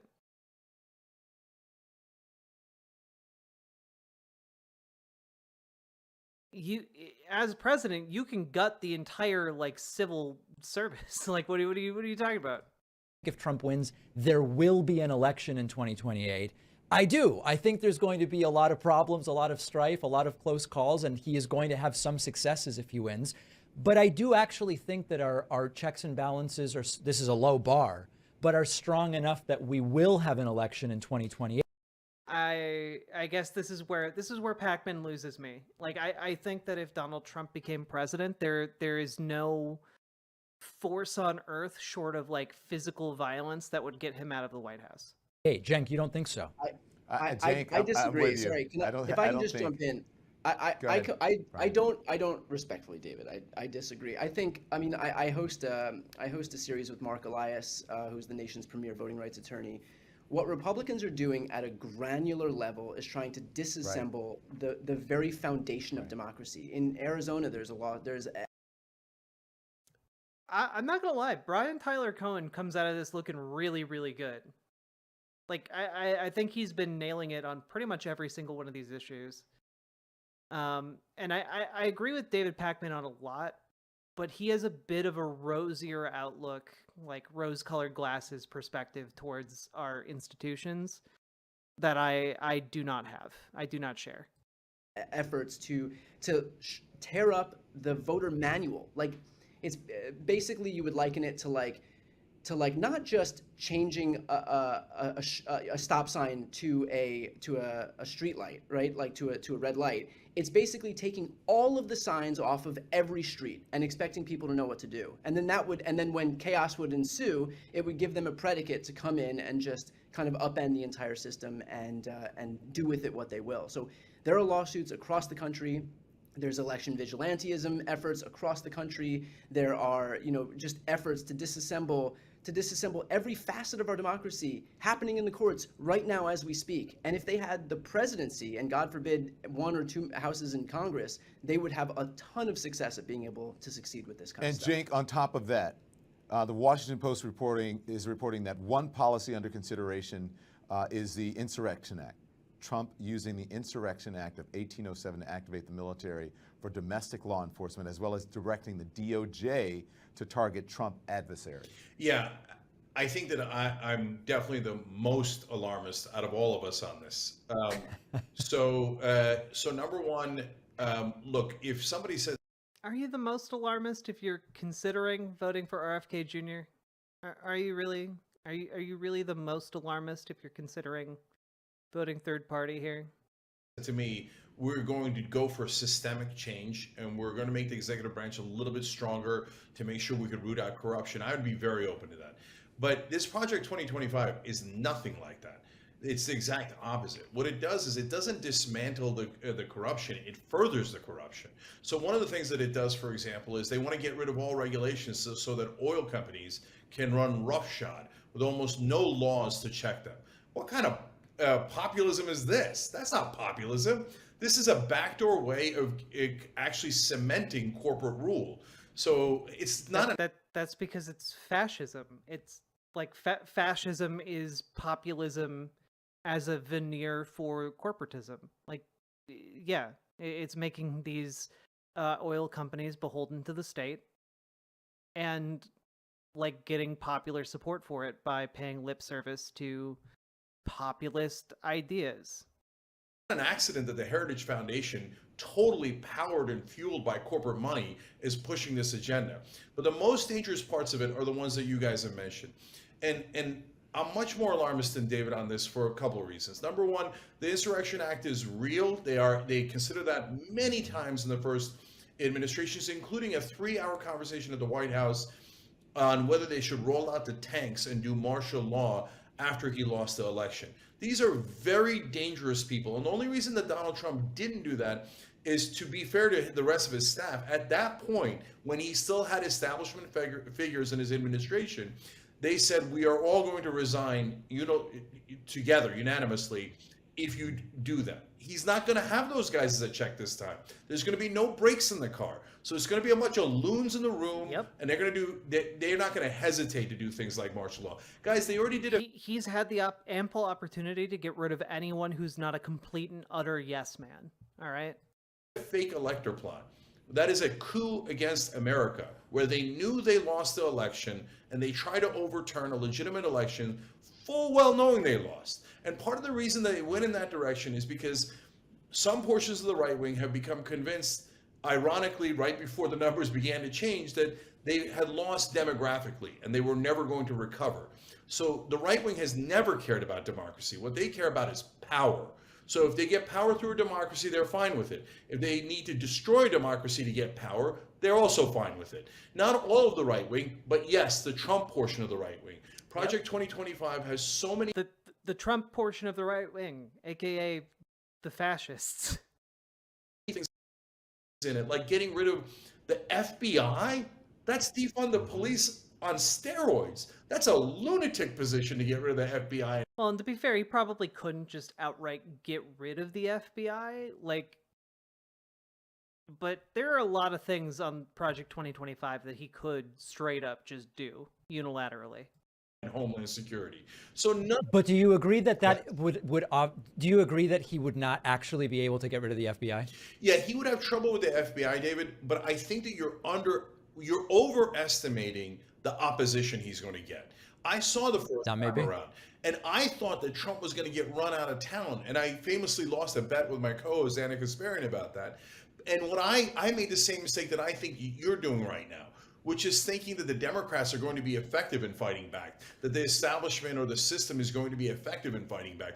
Last time around, they were awful at fighting back, and Trump ran. See, this is the stuff. This is the glimmer where I'm like, yeah, Cenk gets it. You know, like, our liberal institutions are weak, and a lot of the people who run them are feckless and spineless, and will crumble when faced with fascist opposition. I agree with that. When he's not a moron, he has a point. Yeah. And a steamroller over them. This time, Cenk and David. Hang on, Brian. Cenk and David. I think that I agree with Cenk on this, David. I think that maybe you're overestimating the checks and balances in the system, because last time Donald Trump was in office, they were tested and many of them failed. Some of them did fail. I mean, listen, Cenk is doing a really good job of convincing me that it's extra dangerous to mess around. To be fair to you, Polaire, David Pakman and Brian Tyler Cohen both look very similar. Don Lemon, David Pakman, Brian Tyler Cohen, Cenk Uygur. Hopefully that helps. With any Bobby Kennedy Jr. stuff this time around. You're with every word you're convincing me it's that dangerous. That's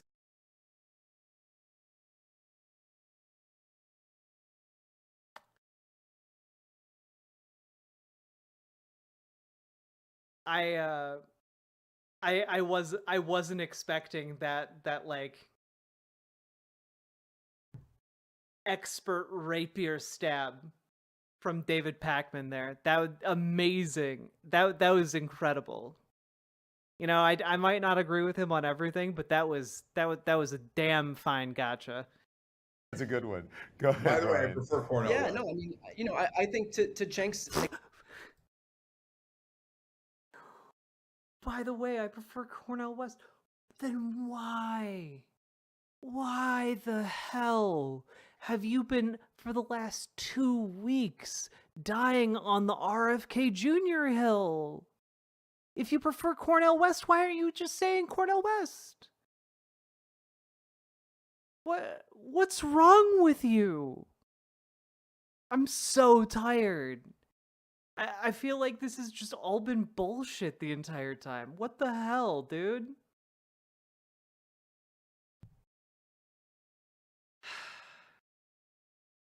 Redland thought I can't even. Exact point. You know, we have Democrats and Republicans playing two different games, and for a long time to right now, I mean, we have the Dick Durbins of the party who are so focused on like ceremony and decorum, and like they're just getting stabbed in the face with a machete on the other side, and you know, that may have barely held up thanks to, you know, in part of even a few Republicans. Those Republicans will be gone. There won't be any Mike Pences. There won't be any, you know, insofar as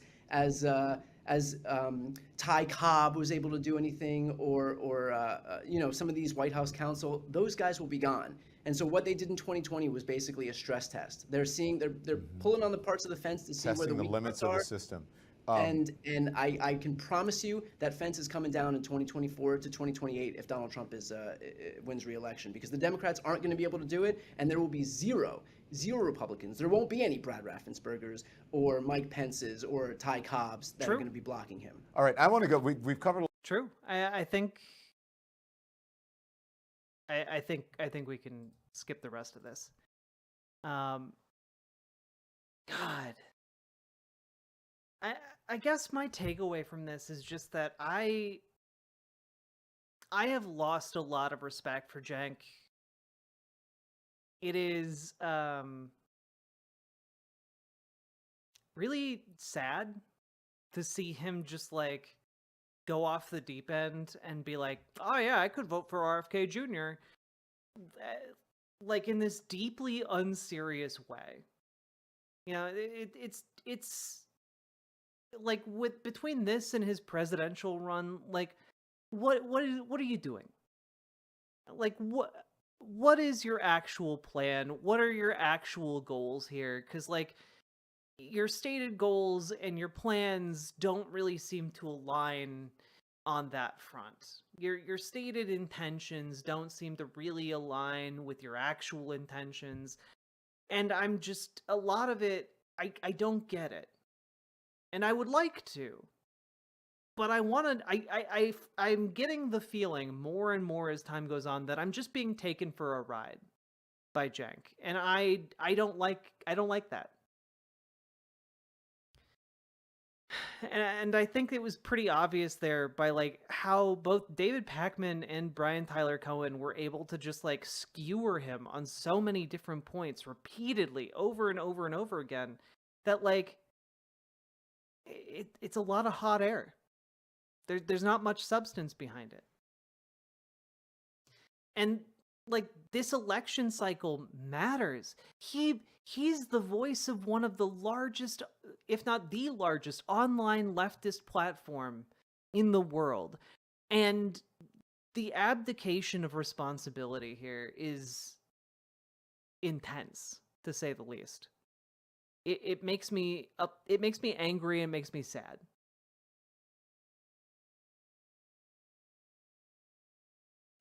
Cenk's also a career lib. Well, I mean, that's the thing. Like I can understand career libs. I can understand them. You know, like as a leftist, my job is to convince libs to come over here. You know? Like I understand libs, and he's not doing lib shit. He's doing something else. And I like it even less.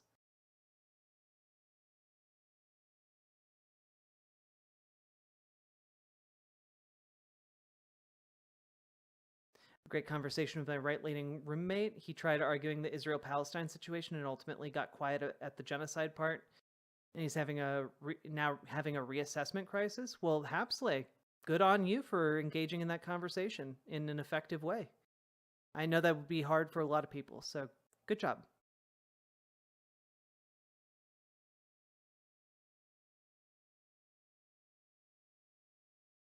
Yeah.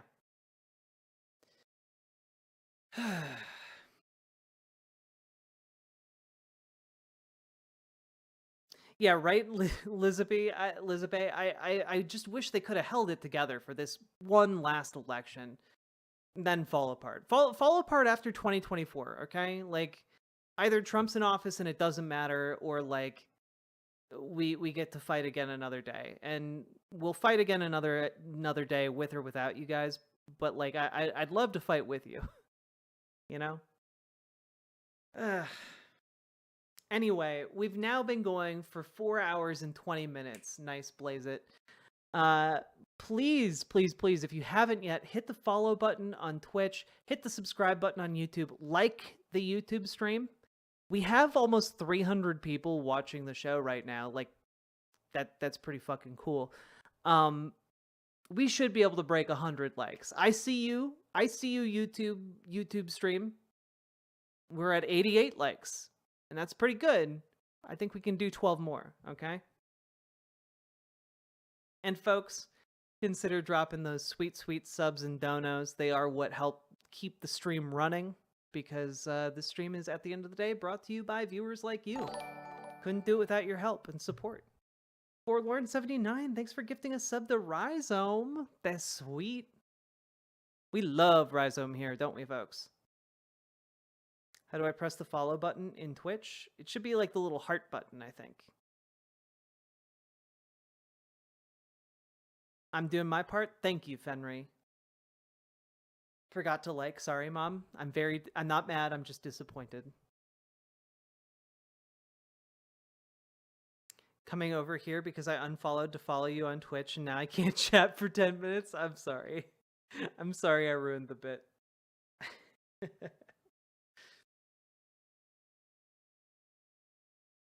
101 likes? Hell yeah, Monica. Let's go. Let's go. That was sad.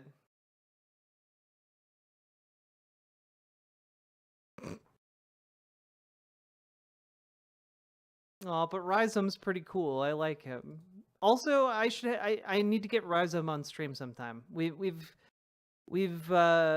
raided into each other before, but like I would really love to just chat, you know, see what's up.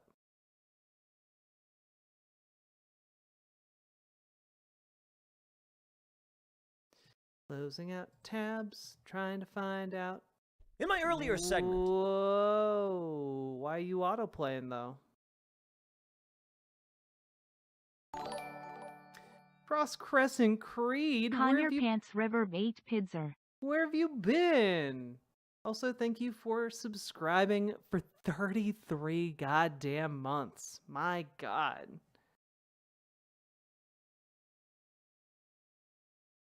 Oh, is Jenk doing the transphobia now too? Is that what's happening?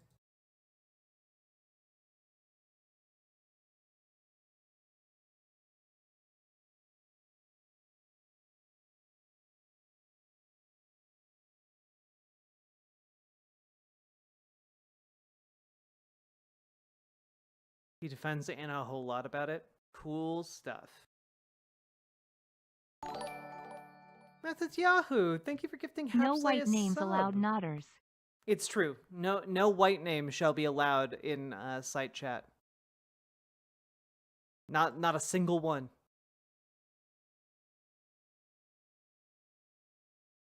None shall pass.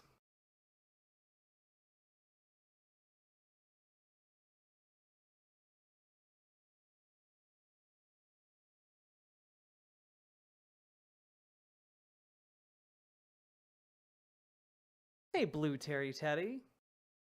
You have a very pleasant name to say. Imagine being a white name. Couldn't be me.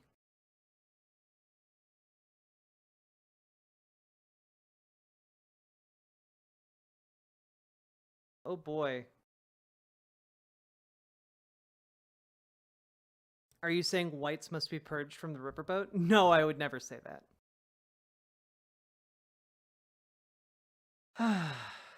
Hi, I follow you on Twitch. Just subscribed here to your YouTube channel.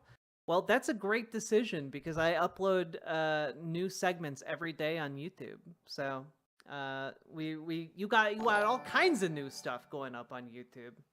I suppose you expect some sort of money, like a dancing monkey or something. Here, take my authentic dollary-doos.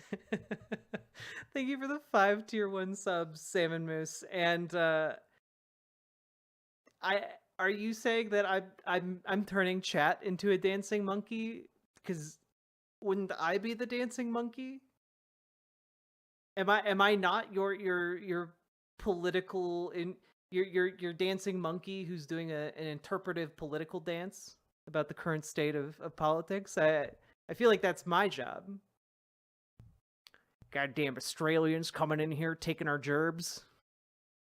You're the organ grinder.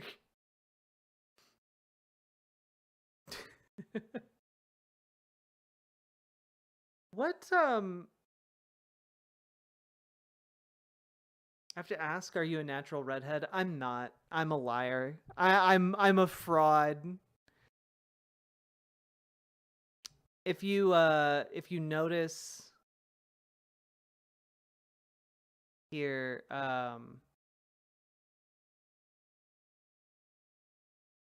in the little art of me, this one, the me in the manatee onesie holding a little peepo, that has reddish hair, but the other one, the Riverboat Jack, like one in the middle of the screen here, is blonde. Like in reality, I'm a dirty blonde. I'm sorry. Unfollow, shun the unscarlet letter. But I do have natural red undertones to my hair. This is basically just the undertone of my hair made into the overtone. I don't know if you've already seen it, but if you haven't, watch it.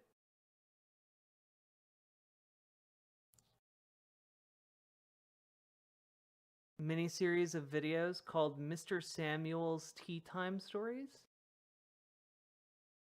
I will look that up.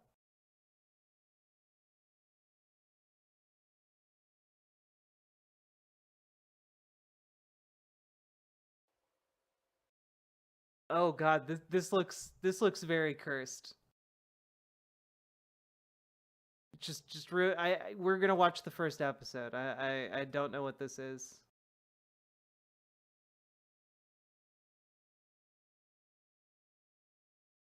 The vibes are already like off the charts. It's just vibing off the charts.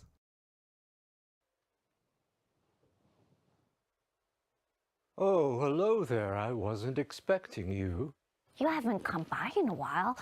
I thought you'd forgotten all about this place. But you always remember eventually, don't you? It's a pleasure to see your face. Welcome home. Welcome home. I have no idea what the fuck this is. I figured this out, so blind gal I win. have no idea. Here's a dono from your friendly broken brain. Amber Brains, thank you for the $5 dono. I very much appreciate it. What is this? This is just called Mr. Samuel's Tea Time Stories. We're gonna watch this first part, and I have no idea what to expect, but the vibes are wild.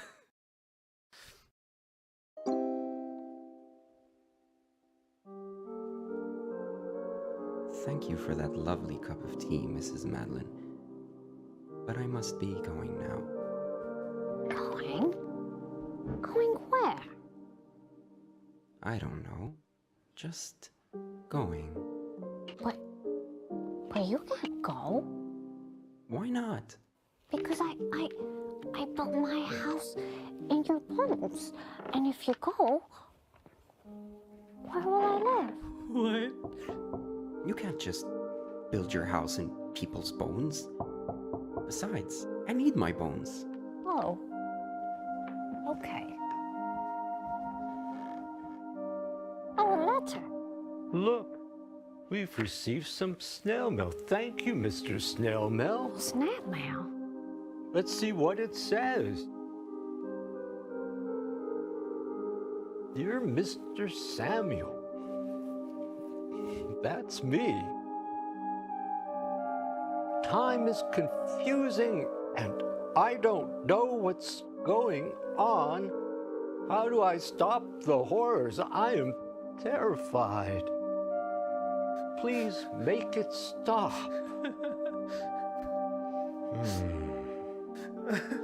Sounds like it's time for Mr. Samuel's tips for good children and confused adults. That's me.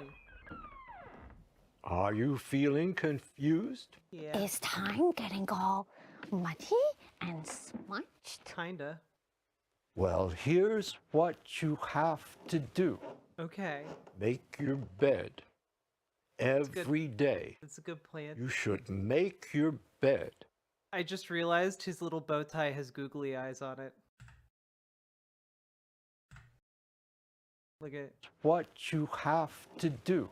This is kind of adorable. Make your bed every day. You should make your bed. Why? Because it's important. Now, gotta shout at the clocks, because sometimes they get silly. Yes, clocks like to be silly. You have to put them back in their place. In their place. What? Is this real? There's like 7 parts to it.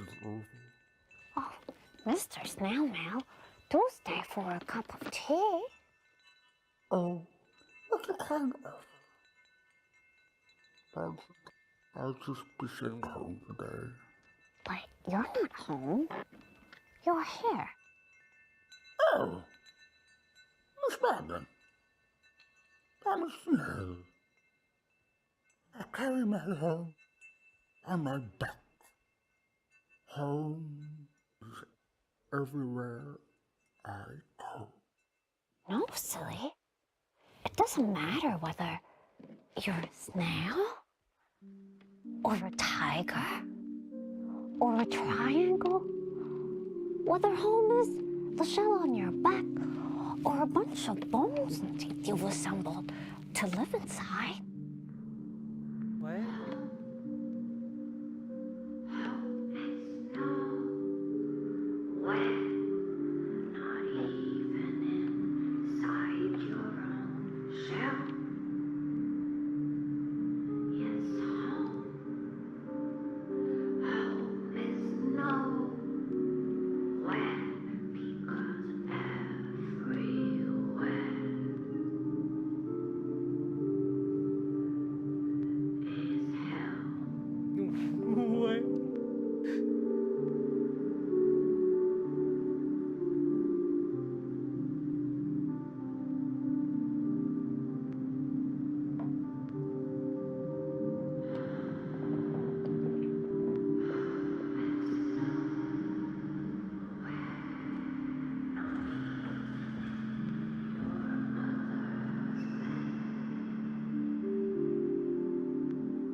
This is like if you took a children's show like Mr. Rogers. Well,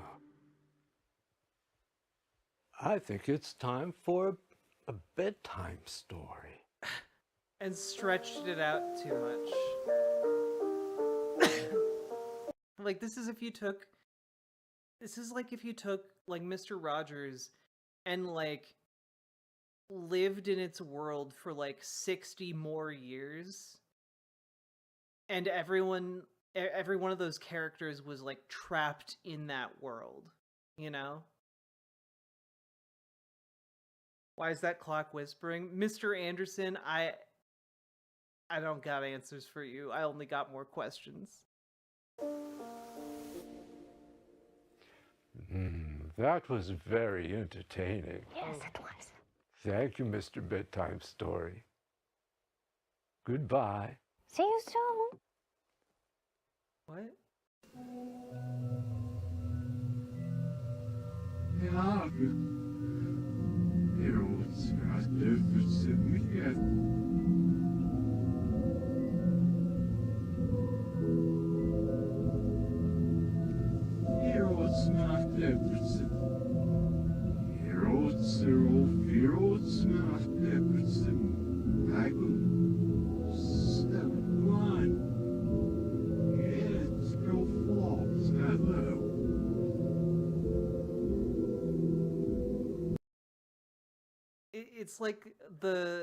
It's like your PBS live action neighborhood show is like breaking down, and these are just all of the component parts like 60 years in the future, you know, like with no upkeep.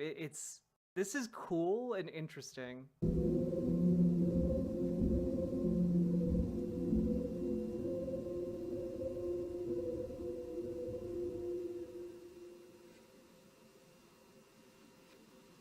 How much do I have to pay to go back to politics? We're just watching the first one. I wanted to see it because Cross Crescent Creed suggested it. It's like Twin Peaks with Mr. Rogers. I really need to watch Twin Peaks so I get more of these references.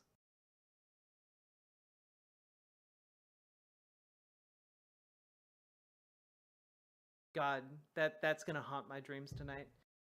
Speaking of, folks, I actually have to get to bed because I have a doctor's appointment in the morning. Please watch Twin Peaks. It's so good. I will. I've been planning to my whole life. I'm sorry. Perfect selection. I'm enjoying a favorite strain of mine. Nice. Yes, do it. Give in to the lynch. That sounds dark. Thank you for being like a fire, so warm and providing a space for us to gather, discuss, and build community. Your streams are like the fire that we all collectively need in our lives, enabling us to come together, share laughter, warmth, and grow as a community. Well, I'm glad I can be that. You know, I'm glad my takes and voice can be a fire for you guys to gather around. And I think the community that you guys build together is deeply, deeply important, and I want to do right by you guys. Mr. Anderson, thank you for the 5 gifted memberships over on YouTube. Doing a socialism, I see. My God. Thank you very, very much. And hope all goes well with your doctor's appointment tomorrow. It's a follow-up, so it should be okay. And yeah, we'll raid into Doodleburb. How about that? Just wanted to stop in to say goodnight. You guys are so cute. And I have played Deadly Premonition, though I've never beaten it. I keep starting it and I get like halfway through it and then I just like I fall off of it. I need to give it like a good shot on stream, I think. Maybe that will be one of our next stream games after Dragon's Dogma. Okay, we're gonna raid into Doodleburb, my favorite non-binary burb. There you are.